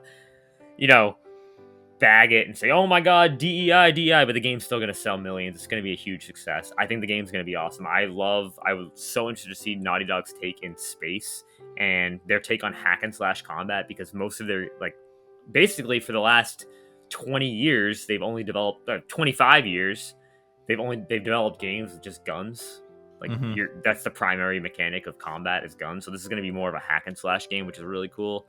I think we're going to get more narrative choices in this game too. I have a feeling there's going to be some choices in this game. I am very optimistic about this game, given the pedigree of Naughty Dog and the fact that they deliver with every game that they make, except for the exception of Factions, which was canceled. Yeah, exactly. Yeah, what do you think, Midnight? All right, so Hodge is down on it and Sean is up on it, and I'm in the middle. So there you go. Naughty Dog is obviously a story developer. They made The Last of Us Part 1, which is one of the best games I've ever played. I did not play Last of Us Part 2 because of the spoiler leaks that came out. I didn't like that. I didn't like that they were forcing you to play as Abby, who was a big part of the leak, who did the bad thing. Why would I want to play as her? I didn't like that there was no real closure at the end, but I didn't actually play the game. And now that I have my PS5 Pro, I think this might be a good time to actually play The Last of Us Part 2, because I'm pretty sure it has an update on there. Yep. So that'll be cool. So I'll play The Last of Us Part 2 one of these days. But yeah, I don't know. The main character, I'm not a fan of her design. I think she's ugly. I think she looks like your typical butch modern female character. But the game may be awesome. I do like the space take. I like the retro vibe. I thought it was super cool that they used the old PlayStation logo at the end. That was hype. I love that old PlayStation colored logo. They should bring that back. But Naughty Dog is a great studio. I'm interested. I will keep my eyes open. I will probably play it. Hopefully it's going to be good. Yeah. Yeah. I hope it's good. Obviously, I don't want Naughty Dog to make bad games. I don't even think Last of Us Part 2 is a bad game. I just think it's fine. I just thought it was overpraised, if I'm being honest, and I thought the pacing was bad. But yeah, I want this game to be good. It's just from the trailer, I just feel like it's what I feel like I already know the plot, because she's going to go try and rescue Kumail Nanjiani because she's part of some group of 5 and one of them's dead. And it's going to turn out that Lalo Salamanca, who's part of the crew, is the one doing it. And I just have a feeling that's what it is, and that there's going to be no surprise from it. But yeah, I don't know. I hope it's awesome. So, but yeah, it'll be good. I'm sure it'll be good. It's Naughty Dog. Yeah. I mean, at worst, it'll be like a Metacritic, an 80 at worst. And I'm sure it'll be way better than that. So, before we move into our Christmas topic, we're going to really quickly just run through our games that we've been playing. We're not going to get into them too deep because we don't need to, really. But so really quickly, Midnight, what have you been playing? Just give your brief impressions on each game you're playing, and we'll just kind of move through them. All right, so I'll give the very abridged version, and next episode we'll get into more depth. Yeah. So I'm playing Thronebreaker: A Witcher's Tale from CD Projekt Red, my new favorite developer. This game is awesome too. It is a Gwent style game. The combat is card based like Gwent, but it's not exactly Gwent because there's only 2 rows instead of 3, but very similar. But basically, you just go around like this 3D world, and it has a narrative that's voiced, and you make choices, and it's really cool, and I'm enjoying it. Nice. Next, Kena Bridge of Spirits for you, Hodge. I made it. I'm 30% done. Basically, I beat the first section where you save the first spirit or whatever. Mm-hmm. I'm not super enjoying this game, to be honest with you, because it is very puzzly and I hate puzzles. But I am going to finish it. I'm going to go back at some point and finish it. I'm sure it'll look great on the Pro. Who knows? Way of the Samurai 3. I booted this up for a second. Immediately didn't know what the hell I was supposed to do. Ran around for like 30 seconds. This game's really obtuse. Not 30 seconds, 30 minutes. And then eventually I just put it down and moved on. And then last but not least, COD Modern Warfare 2. Not Black Ops 6, because me and my friend got really tired of the cracked out movement in Black Ops 6 and how you can't freaking keep up with anyone. And we were like, let's go back and play some classic COD. So we downloaded Modern Warfare 2 from 2022. It feels great to be playing a normal boots on the ground, regular speed COD again. The maps are awesome. I had never played this game. I was level 1. I completely skipped this game. I wasn't interested. So I was level 1. We played last night for a couple hours. I went from 1 to 18 level and had a lot of fun. Was getting kills, was getting streaks. The streaks actually do stuff in this game. Like I got just one set of streaks, which is just like a predator missile and an airstrike. And I swear I got more kills from that one set of streaks. I got like 4 or 5 kills than like my last like 5 helicopters in Black Ops 6. Like the streaks don't do much in Black Ops 6 from my experience. Unless it's on the enemy team. Yeah, then it'll kill you. But yeah, but that's what I've been playing. Do you guys have any thoughts about any of those games? Probably not. Really quickly, Kenna, I understand why you wouldn't like it, but I love so you've saved one person, you've seen the world, which means, or you've seen the CGI, and those cutscenes look amazing. They look straight up like movies. But Facts. Yeah. All right, I'll go next really quick. I've been still playing Death Stranding, still awesome, still love it, have nothing else to add. I'm just loving. I've gotten to the point where I have finally the van, and I have the zip lines, so I can get deliveries done quick, and I love it. Jack and Daxter, just because I was playing on the Portal and I wanted to test out streaming, I threw on they added the original Jack and Daxter trilogy to the PS Plus catalog, so I hopped in, was playing some Precursors Legacy or. Why am I blanking on what it's called? Precursor Legacy, yeah. Yeah, okay, so I was right. Yeah, love it. One of my favorite platformers of all time. Naughty Dog hit it out of the park with that one. And then Indiana Jones. I am loving this game. I'll go into it more next week, especially once I'm further into it. But this is a genuine Game of the Year contender for me. I am in love with this game. Troy Baker does an amazing job as Indiana Jones, even if he really has only the vocal range of he's mumbling. He doesn't really vocalize much like he does in the movies, so that's my really only complaint. But on that, it's an amazing game. I'll get into it more as I play it more. And then Astrobot, they released their Christmas DLC or level pack. Played through it 100% all the way. It's only like an hour and a half or something. So I loved every single moment of it. I had a big stupid grin on my face the entire time. The bots you unlock on the level are some of the best that they had in the entire game. I'm not going to spoil any of them because they are such a joy to discover. But yeah, love it. Love Astrobot. I'm happy it won Game of the Year, which is one. We didn't talk about the awards because honestly, the awards don't matter. Who cares? But I love Astrobot. Happy it won, and I loved my time with the Christmas level. Sean. Yeah, I'm gonna hop right off of your take on Astrobot. I loved Astrobot. I love the new level. I played it, the Christmas theme level. Yes, like you had said, some of the new bots are pretty cool, pretty awesome. There's some. Did not expect to see them. Yeah, some of them I did not expect to see, which is really cool. I thought the level design is really good too in the new one. I think they do a really good job at incorporating all the different powers. Like we had talked about, remember how you had said you want to use the sponge one more? The sponge was right in there. I thought of you right when I got that one. I thought it was really cool. And this is gonna become a game that I'm just leaving on my dashboard because, like we talked about, I had a feeling they were just gonna start. You know, every once in a while, I think they're just gonna start. They're gonna throw in a level here and there. They're gonna throw something in, and apparently it's gonna be free, so that would be great. I would have paid money for this. So yeah, I really enjoyed that. It took me, it only took like an hour to get through and go through and find everything, and I was taking my time too, looking at everything. Oh yeah, me too. Moving on, I finished Visions of Mana. Like I said, excellent game, unbelievable. The ending is insane, like absolutely wild. Just a huge reveal after you beat the game, and it makes me really interested in just the world of Mana because all the games take place in the same universe, but they're not like sequels to each other. But it makes me so intrigued to see where the series goes, and I'm really intrigued to go back and play some of the older games. I'm going to get into that a little bit more next week, because next time we record, because I am going to get the Platinum in it, and there's a lot of extra stuff I need to do. After Visions of Mana, I decided so basketball season just started, so for me, I coach basketball as well. So a lot of times when I come home, like I don't really feel like playing like a really like story-driven game, so I decided to run through Crash Bandicoot 1 through 3, and 1 through 4, and oh my gosh, I'm just reminded how much I love Crash Bandicoot, and the games are just so good, and the level design is amazing, and I can honestly think I can say I always said I liked Crash 4 the best, which I still do, and then I like Crash 2, and then Crash 1, and then Crash 3. I think Crash 1 is overtaking Crash 2 for me. I really, really like Crash 1.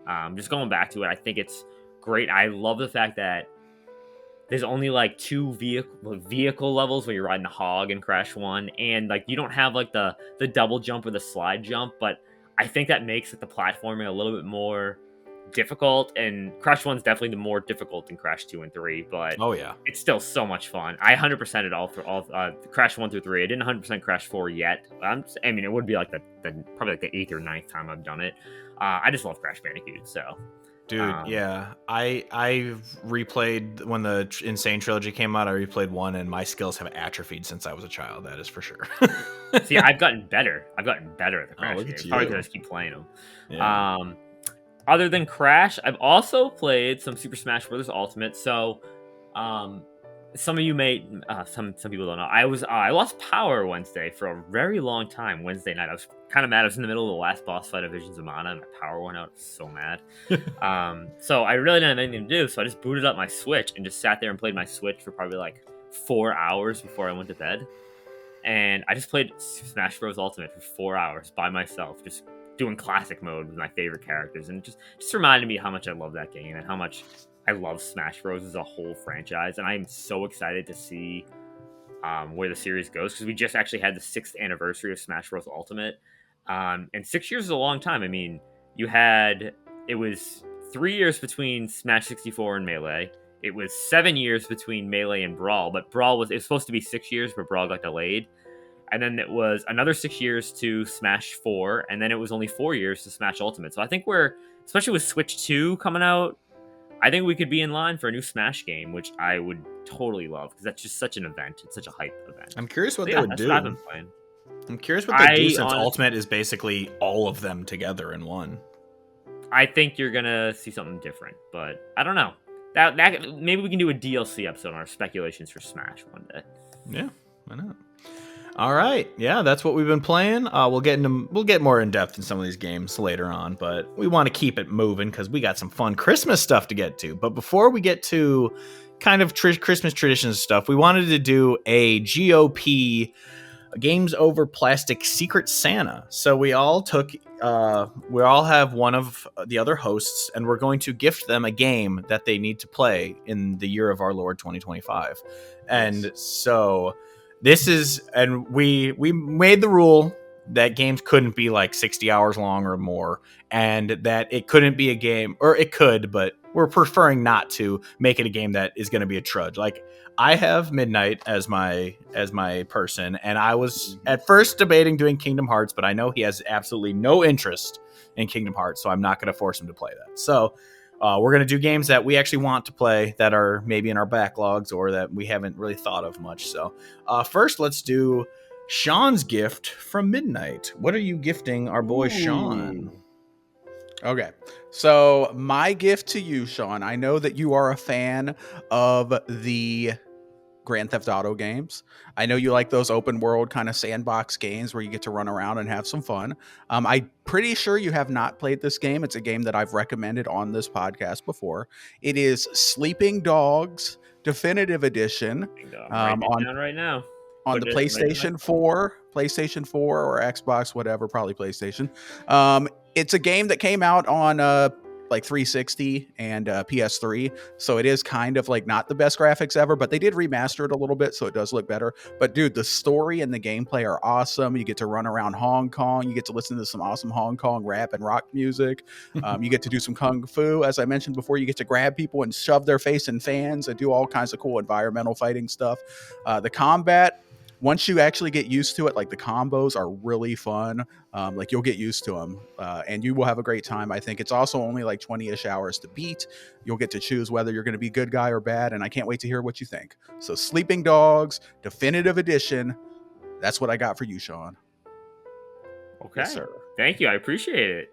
I'm looking forward to it because I remember when you brought it up, I was really interested in it because I had never really had any thought about playing it. So I'm looking forward to playing it. Put it on my list. I put it in the Discord too. You can see exactly what it is. Perfect. But you already knew probably. Yeah, dude, it's good. You'll love it. Nice. Sweet.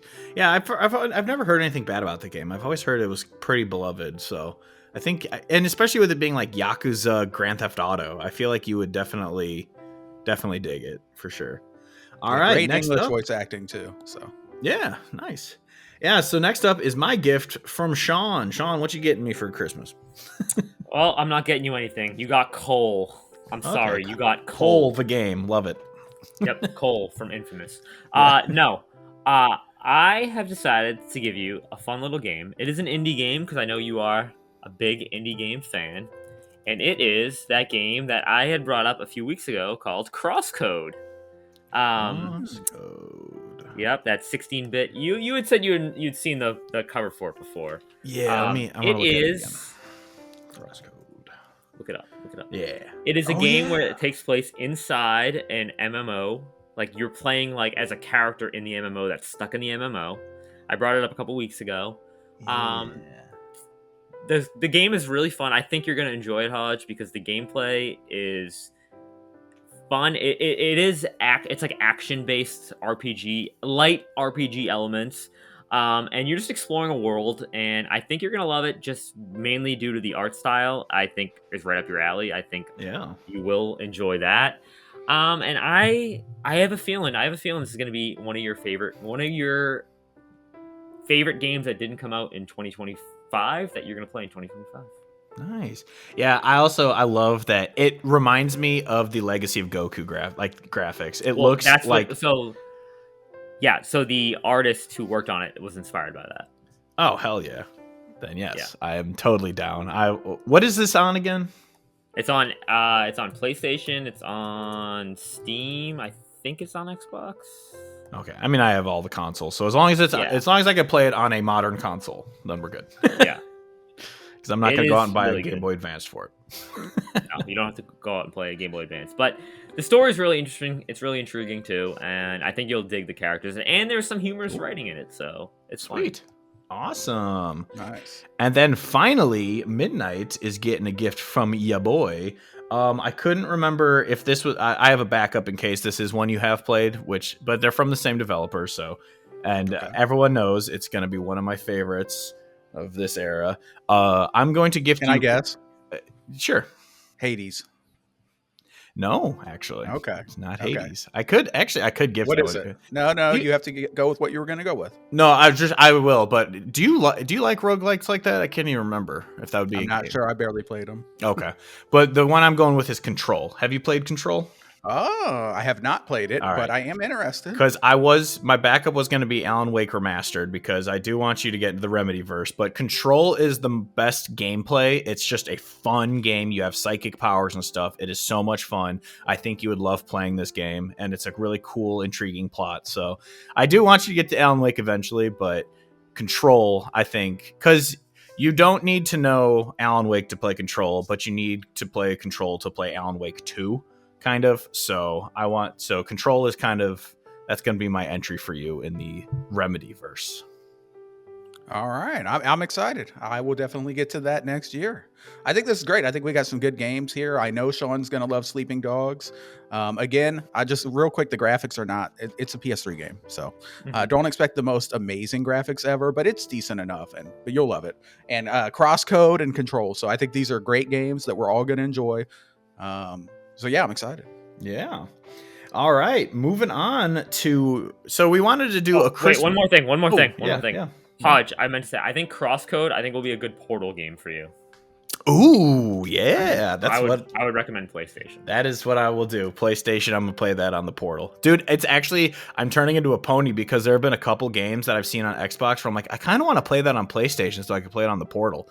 And so now I'm getting to that point where I'm kind of slowly transitioning to my games being on PlayStation because I want to play on the Portal. And which is why Xbox needs to release a handheld. Hey, because then you might as well. Xbox doesn't care, so why should you? Go ahead and get it on PlayStation. Yeah, it might be my daily driver next gen. Who knows? Because I'm loving the Portal. So yeah, Crosscode will be a Portal game for sure. But anyway, yeah, we wanted to do a Christmas episode. There was really nothing Christmas gaming that we could do. Like obviously Halloween, we were able to do horror games. There's really no like Christmas games. So we're like, screw it. Let's just talk Christmas. We love it. And VGAs is our gaming topic for the week anyway. So we're going to just do some Christmas fun. So to start off with Christmas, when to you guys does Christmas season begin? Are you a November 1st, the second Halloween ends, or are you a December 1st or a day after Thanksgiving type person? When do you consider Christmas season started? Midnight. December 1st or even later. November is Thanksgiving. Okay. November is Thanksgiving. Calm down. All right. Settle down, folks. At least in America, in real countries. No, I'm just kidding. But yeah, in December, that's when it's Christmas. December 1st, it's appropriate. Or even on Black Friday is fine, I guess, if you really want to. You can throw up your tree. You can get into it. But yeah, December 1st, or even as you get later into December, like around this time of the year, this is like peak Christmas. This is when you're going to make sure you're getting all your gifts. You're going to be wrapping them. You're really looking forward to it. So yeah, December for me. What about you, Sean? November 1st for me. I think it's the Christmas season starts November 1st, and Thanksgiving is part of that Christmas season. I would say November is like the soft opening for Christmas, whereas December 1st is the actual opening, that hard opening. So I go November 1st. I think it's great. I grew up in a household though that was staunchly December 1st is when Christmas starts. So maybe that's why and I love Christmas so much that I'm like November 1st, that's when the Christmas season starts. Thanksgiving's the part of it. It's the soft opening. There you go. I too am a November 1st person. I usually don't start like listening to Christmas music or anything like that until after Thanksgiving, but so the next topic we'll get into it more, but I like actually decorating stuff for holidays. So I throw up my Christmas stuff basically right after Halloween, because I'm not going to take down Halloween shit, put up nothing, and then wait a month to put up Christmas. So I just kind of do it at the same time of take one down, put the next one up.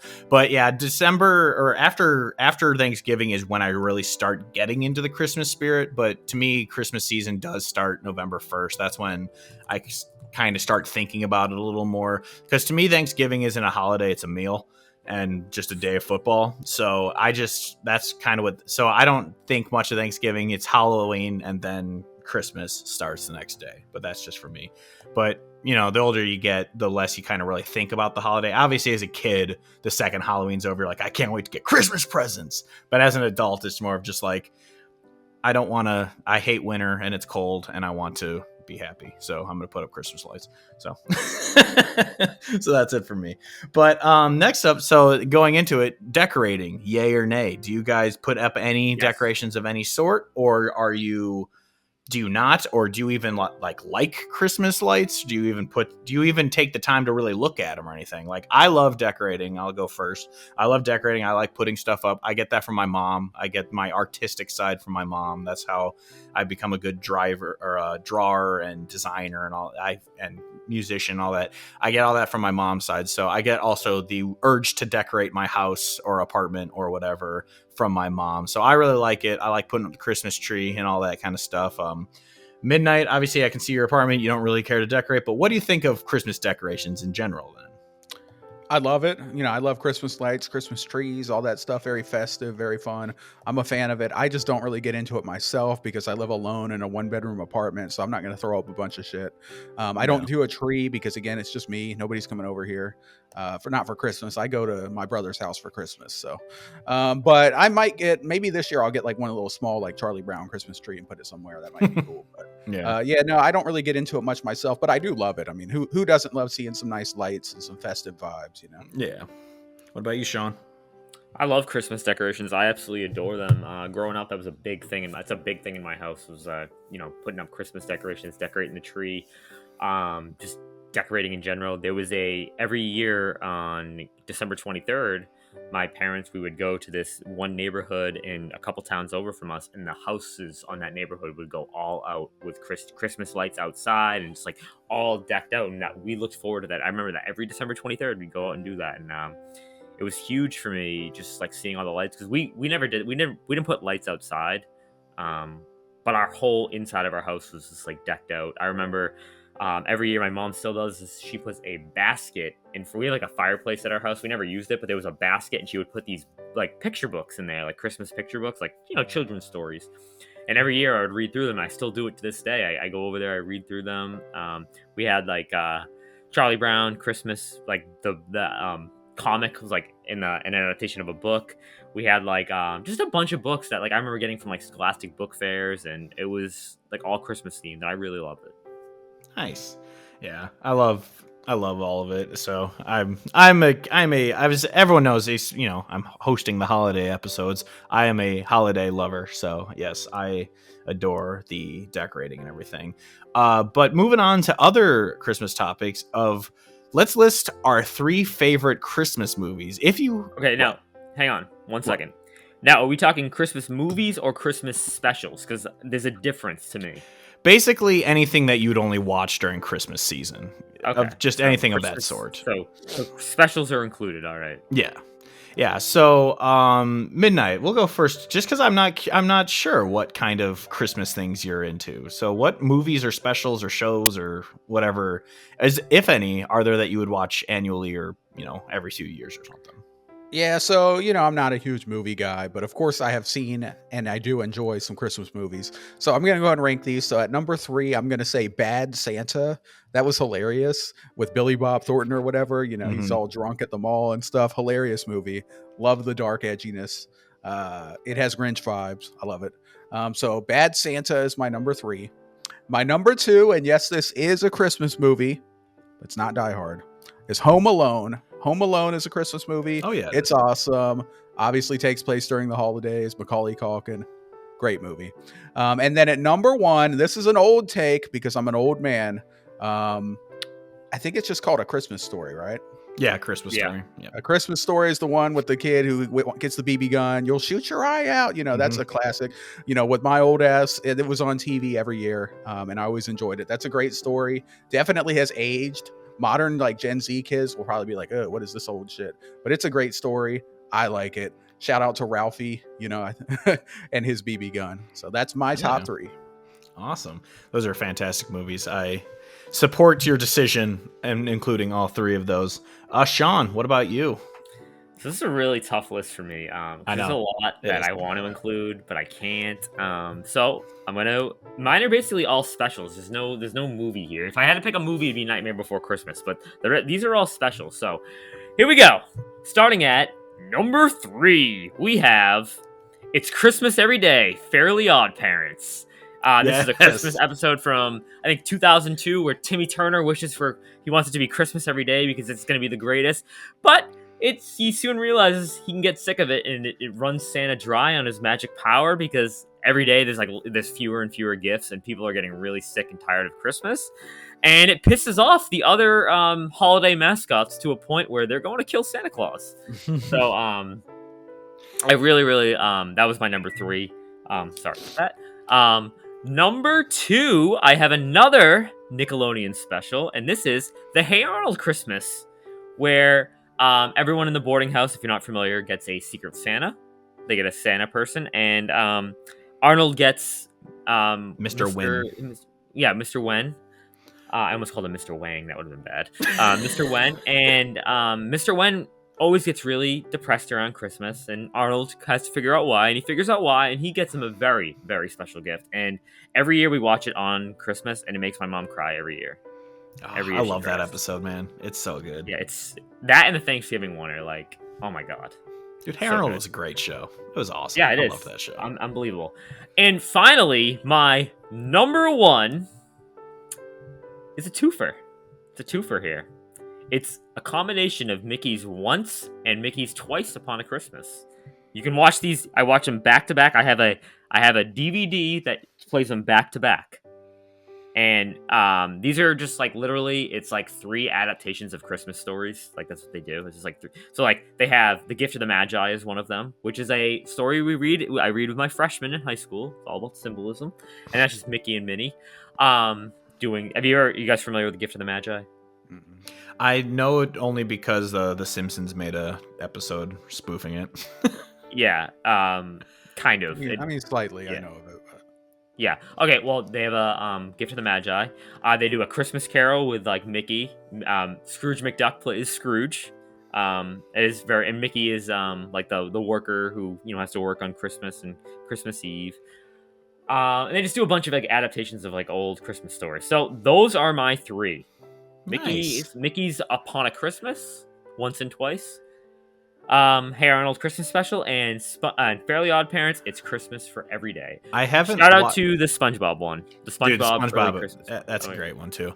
I watched the Fairly Odd Parents one about 2 days ago. I haven't watched the Hey Arnold one yet. Again, I need to do that as well. I don't remember what it's on. Is it Paramount? It's on Hulu. It's on Paramount. It's on everything. Yeah, I'll have to check that. And then the SpongeBob episode's great as well. But my 3, starting at number 3, I'm gonna go with. Man, this is tough. I'm gonna go with Christmas Vacation.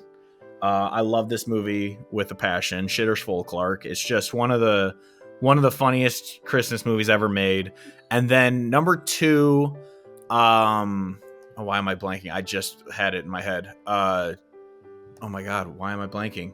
Son of a bitch. Oh my God. Oh, Grinch. The Grinch. The Grinch Stole Christmas. The Jim Carrey one. It is. Oh, you don't like it? Oh man, it's one of the funniest movies. I don't like that one. I love it. I was torn between that and Elf, but I love The Grinch. Fantastic movie. And then my number 1 is always a weird choice to people, but I love it. Is A Muppet Christmas Carol. It's mostly. I mean, we'll get into Christmas traditions later, but every single Christmas since I was a kid, I watch this with my family. And so it's just a tradition to watch it every single year on Christmas. And so I love it for that. But it's also a very funny movie, very heartfelt. But yeah, and then it's an honorable mention. I also watch the Charlie Brown Christmas with my parents every year too. I love that as well. That's special. But yeah, so those are my 3 favorite. Yeah, Christmas, I think... This wasn't one that I'd written down, but what do you guys think? Do you guys prefer Christmas movies, or do you prefer just like watching horror movies during Halloween? Which one is your movies? Christmas movies? Yeah. Equal. I like them both. Yeah, I probably would go with Christmas over Halloween, but let's move on to this question about, speaking of Christmas movies, is Die Hard a Christmas movie? What do you think? Midnight. Yeah, why not? Sure. I mean, technically it's not that Christmassy at all, but it takes place at Christmas, and if you're having fun, you're having fun. So if you want to watch some Die Hard on Christmas, I support you. I'll say sure. Yeah. Knock yourself out. What about you, Sean? No, it's not a Christmas movie. It was released in July. It's a movie that just happens to take place on Christmas. Just like Spider-Man is not a Thanksgiving movie because there's a Thanksgiving scene in it. Yeah. Home Alone's not really a Christmas movie either, but I feel like it's a lot. Oh no, more, it is. No, Christmassy. It definitely is a Christmas movie. It's a lot more Christmassy, and it probably came out in December, I think. It did, and it's definitely centered around like Christmas is a big aspect of it. Yeah. I agree with you, Sean. It's just a movie that takes place during Christmas because there's no Christmas themes to it. It's just that happens to be during a Christmas party that all of the shit goes down. If you want to watch it at Christmas, that's fine. But it's mostly also because there's always that person out there who's like, my favorite Christmas movie's Die Hard, and it's like, we get it. Shut up. You're trying to be edgy. Yeah, we get it. It takes place during Christmas, and you want to let everyone know you don't like Christmas movies, but you like Die Hard. And plus, Die Hard 2 also takes place during Christmas, and no one gives a shit about that one. So it doesn't matter. But but Die Hard, great movie. Love it. Even though the third one's the best one, in my opinion. So do you guys have any Christmas songs and or albums that you go out of your way to listen to, or that when it comes on, you're just like, man, this is a banger? Sean? Christmas Wrappings by the Waitresses. Absolutely love that song. I don't know if I know that one, actually. Banger. You'll know it when you hear it. Okay. It's an absolute banger, and it is played on repeat almost every day starting November 1st. It is played a couple times a day, every day, and I love it. Nice. So good. What about you, Midnight? I like all of them. Maybe Rocking Around the Christmas Tree. That's a good one. I like Boring. that one. Rude, Sean. Well, my Jingle Bell Rock. I mean, Jingle Bell Rock is fantastic. Mr. Grinch. You're a mean one. Mr. Grinch. You ever read the lyrics to that? How No. weird the lyrics are? They're really bizarre. Yeah, they're weird. Doesn't surprise me. I wish every day could be Christmas. There you go, Sean. But no, my favorite song is when I was a kid, I don't know why, but as a kid, I loved the song Little Drummer Boy. I really don't know why. I just love that song. But as an adult, I might go with Where Are You Christmas from the Grinch movie, sung by Faith Hill. That song is absolutely fantastic. But I gotta say, my favorite album is the Michael Bublé Christmas album, because that dude's voice is just velvet. Yeah, it's great. But yeah, I love Christmas music. I am the kind of person who occasionally, not every day, all day, every day or anything, but occasionally I will just open up my music app and just throw on a playlist of Christmas music just to listen to while I'm driving or something, just to get myself in the spirit a little bit. But yeah, I like Christmas music. I know a lot of people who are like, I wish stores would never play it and it should all be turned off. I'm like, nah, I like it. I like it a lot. But we'll go to Sean first with this next one. Your favorite Christmas cookie or snack? You are the baker. What Christmas treat, delicacy do you go for the most? All right, so obviously I'm a big time baker and chef. So Christmas Day, I always make a lot of food, and we don't really have a go-to dessert. I don't really have a go-to dessert that I make, but on Christmas this year, I will just tell you what I'm making on Christmas this year for dessert. I am making cake-style brownies for my dad because he loves those. Nice. And I am making peanut butter blossoms. Oh. But I'm using green and red sanding sugar to make them a little festive. Oh. Okay. So I am pretty excited for that. But if I had to pick one Christmas dessert that I really, really enjoy around this time of year, it's gingerbread men. I will be actually making them for Christmas Eve for my grandmother. That is a surprise for her. She does not know I'm making gingerbread men because I used to do that with her a lot when I was a kid with her. That's where I learned a lot of dessert baking from her, and I'm gonna decorate them. But I'm also gonna make a gingerbread house for her. Nice. That's awesome. I'm pretty excited for it. I really enjoy baking and cooking, and when I can decorate and like bake, it's like the best. So it's gonna be interesting. I'll take pictures of the gingerbread men with a gingerbread house, and I will include a PS5 in my gingerbread house. Sony Pony. That's hilarious. Yep, I'm gonna get a nice piece of white chocolate, put that in there, Nice. carve it up a little bit, maybe my PlayStation, and then I'll throw an Xbox in there too. I'll write this is an Xbox. There you go. I was gonna say, Yeah, you can just put anything in there and call it an Xbox. I was gonna say, otherwise, all you have to do is make like put a little chocolate square in there, basically a little chocolate rectangle, and that's basically an Xbox. But Midnight, what Christmas snacks or treats do you like?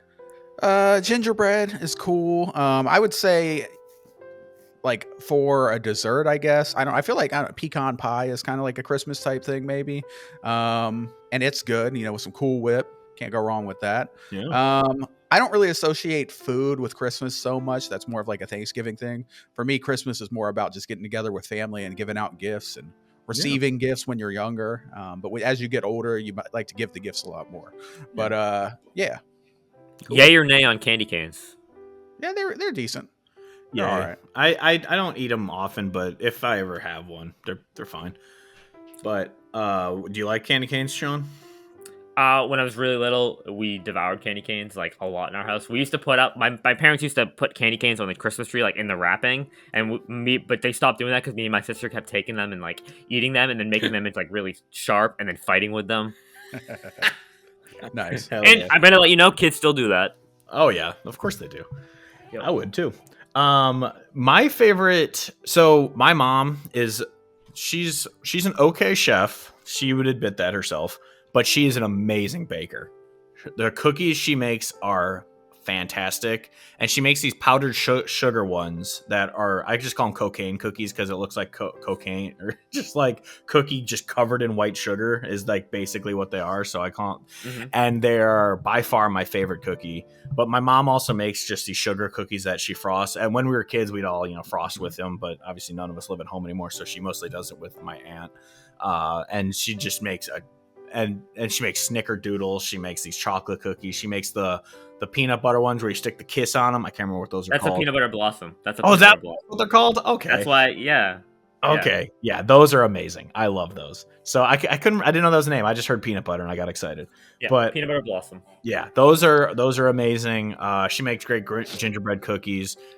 So yeah, any Christmas cookie like that, anytime I see a trailer or something or anything that has like Santa eating the cookies, that just brings it back to me because that's kind of what I think of all the time. The cookies my mom makes. As you can tell, I'm a fat guy, so I like cookies.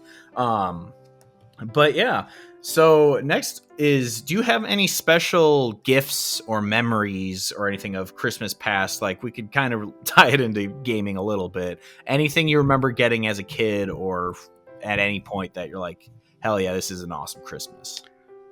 Yeah, I'll go first. I'll keep it quick too. I've mentioned this before, but shout out to my grandma, rest in peace. She gave me my Nintendo Entertainment System on Christmas, and she gave me my Sega Genesis on Christmas, and really helped me get into gaming a lot playing on those. So love her, love those systems, had so much fun. And yeah, I guess that's it for me. Yeah. What about you, Sean?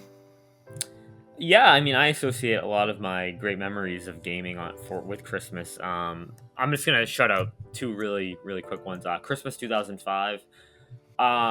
So that year, my parents actually got separated. They ended up getting back together, and they got back together. They got separated in like right after Christmas 2004, and then they got back together in like October 2005. So, and my dad was the one who left. So, it was my dad's choice, but he felt like he owed us in Christmas 2005. So me and my sister, we got almost everything on our lists. And I'll never forget getting my Nintendo DS Lite that year and absolutely falling in love with it and just playing that DS Lite. Like I opened that and didn't want to open anything else. Like I didn't care what else I got.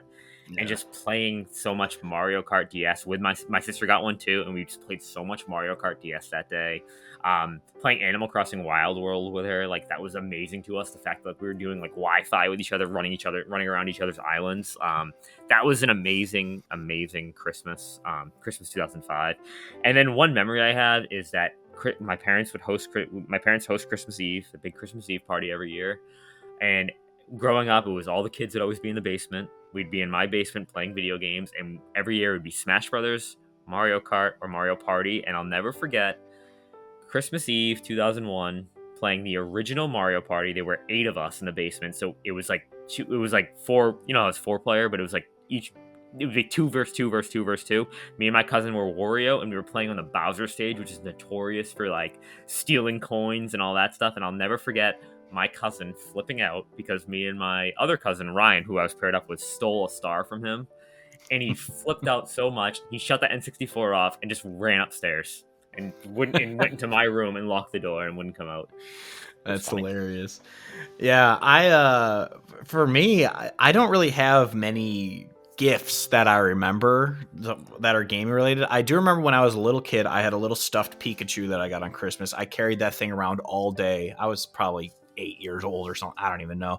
I actually still have it. It'll be, when I move, it'll be in my background because I'll be bringing it from my parents' house. But I also remember getting Dragon Ball Z Budokai 3 on Christmas. That's just, for some reason, that's the one game I always remember getting on Christmas because I just remember staring at that box art, which the American one is Goku punching up towards the like towards you, so you just see his face in a fist. And I remember just staring at it while everyone's opening their gifts, getting ready to be like, I want to go to my PlayStation 2 and play this right now. And I played it that entire day. I loved it so much.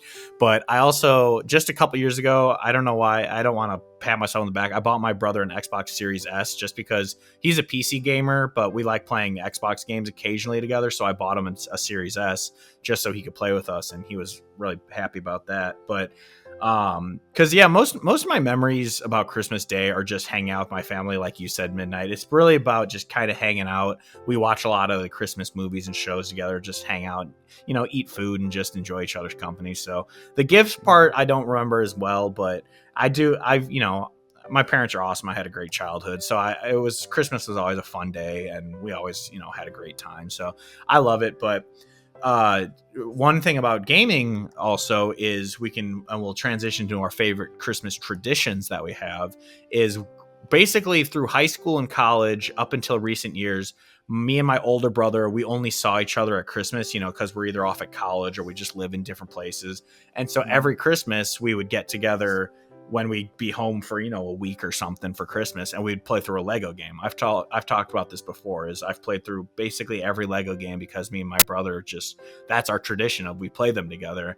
And it started when we were kids and we were playing them, just together because we were kids. But when my brother went off to college, that was it. When we'd both be home for Christmas break, we would just make it a thing that we play through a Lego game.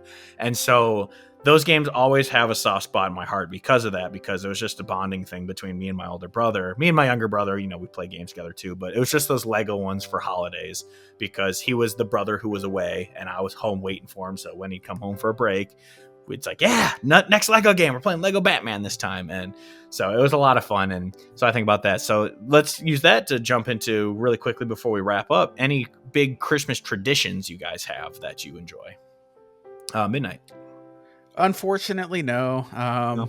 Boring. My only Christmas tradition is just going to hang out with the family and getting some good food and opening gifts and just having a good time. I don't really do anything like religiously every year. Like I do the same thing. I don't really have any of that. But Christmas is awesome. Enjoy it with your families. Yeah. Be merry. Yeah. What about you, Sean? Yeah, I'm a big tradition guy. I mean, Christmas, I make Christmas dinner every year for my family, and I love it. As I'm making Christmas dinner and making the desserts and making everything, my mom is in the other room with Claire and my father watching A Christmas Carol, but it's like the 19... It's like, I don't know, some special version of it. She loves it every year. That's the one she wants to watch, no matter, even if it's not the best one, that's what she wants to watch. That's a tradition. But like Christmas Eve party with my mom's side of the family every year. I had mentioned all the kids used to be in the basement playing video games, and all the parents would be upstairs playing Trivial Pursuit. But as we've gotten older, I was the youngest cousin, where now everyone hangs out upstairs, and we always play like these fun games. My mom organizes it. We do a Yankee swap every year, and it's always themed.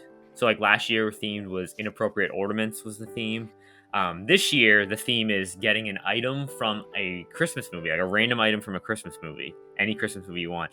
I got mine picked out. I think it's awesome. I actually posed it to my students, and one of my AP lit students who was a junior gave me the perfect idea, and I can't wait. I'll tell you, I can't tell you because my dad's going to listen, so I can't tell you. Tell us after we stop recording. Yeah, I'll tell you after. But it is the perfect idea, and I can't wait. That's awesome. Yeah, I'm just thinking like I said, the video game one with my brother. But yeah, we do the same where Christmas Day used to be my mom's side of the family. It would be her sister, my cousin, and then her parents. But both those grandparents have sadly, all four of my grandparents have sadly passed away, but they passed away recently. So it's mostly just my aunt and my cousin come over on Christmas Day, and we just watch movies and hang out. And usually it's me and my brother's downstairs playing a game or whatever. And then Christmas Eve, though, that's when we got with my dad's side of the family, and there's 11 cousins on that side with my brother and my dad and his brother and 2 sisters. And so that side of the family is always together. Nice. And so that side was always fun. Christmas Eve was, and then especially once we all got to like end of high school into college, they became parties basically every year where because all of my cousins right now are, I believe, between the age of 31 and 38. So it's 11 cousins who are basically within about 8 years of each other. And so we've always been a tight-knit group. And since we all, there's with that age range, we have basically a lot in common. We're all from the same generation and everything. So yeah, as kids, we'd be off playing video games until like presents or whatever. And then we'd run upstairs, and in college it was, we'd all be drinking and then there's presents. And then now, sadly, ever since COVID, we haven't been able to do Christmas Eves together because the COVID year, my aunt, who has since passed away, sadly, she had a very bad immune system. So we didn't want to risk everyone getting together for Christmas Eve and hurting her. So we didn't do it. And then just years after that, my cousins, like I said, we're all in our 30s. So most of them are married with kids. So they kind of want to do their, they don't want to be flying out to Illinois. What they want their kids to be waking up in bed on Christmas Day so that, Santa can give them their presents and all that kind of stuff. So it hasn't happened as much, but we do still try to get together for family get-togethers. But yeah, the Christmas Eves growing up was always a lot of fun, and I loved every moment of that. And yeah, just traditions like that where it's really, because it's corny and cliche as it sounds, that's what Christmas is about, is hanging out with your family. It's really not about the gifts and all that kind of shit. My favorite parts of Christmas are just getting together, watching a funny movie that we all love and we all quote to each other and stuff, and just hanging out. And yeah, I love Christmas. So I didn't really have anything else to add to the Christmas topic. I was happy. I just wanted to talk some Christmas this at the end of the year because I love this holiday and wanted to host the episode about it and everything. And so I hope everyone had a lot of fun. So before we wrap up, let's just do some final thoughts about this lovely holiday, end of the year, maybe some gaming awards shit. Sean, what do you think about this wrapping up? Our next episode is going to be a lot of fun. I'm excited for that too. Yeah. So I can't wait for our next episode. It's going to be great. Yeah. But this episode was great. Hodge did a great job hosting. I love talking Christmas. Christmas is amazing. Everyone out there, I hope you have a happy holiday, because the next time we record will be post-Christmas. So have a great Christmas. Have a great Hanukkah, because Hanukkah starts right around there. And I know Kwanzaa starts right around there too. So enjoy. And Festivus. And Festivus, yeah. December 23rd, Festivus. Midnight, what do you got to say? Yeah, great episode. Great job, Hodge. Can't wait for next episode. It's going to be so good. It's going to be awesome. Shout out to the Game Awards. Great show. I give it an A-, by the way. Oh, yeah. It was a fantastic show. We didn't say that. Overall, amazing show. Probably his best one. Yeah, The Witcher 4 is going to be amazing. Mafia, The Old Country is going to be freaking amazing. All of these games that we talked about. Can't wait. It's going to be awesome. But yeah, this has been a great episode. And whatever you celebrate, do it with friends, do it with family, and have a great time. That's my final words. Be great. Yeah, I have nothing else to add. Yeah, I have nothing else to add. Everyone just have a Merry Christmas, whatever holiday you celebrate, and we will see you next episode for a very fun, very special episode. Also, this one, it'll be 2 episodes in a row, not hosted by Midnight. It's going to be a lot of fun. He'll get back at the start of the next year. But anyway, yeah. So it's I'm Hodge for Sean and Midnight saying I love you and happy holidays. Goodbye. Ho ho ho ho ho ho ho.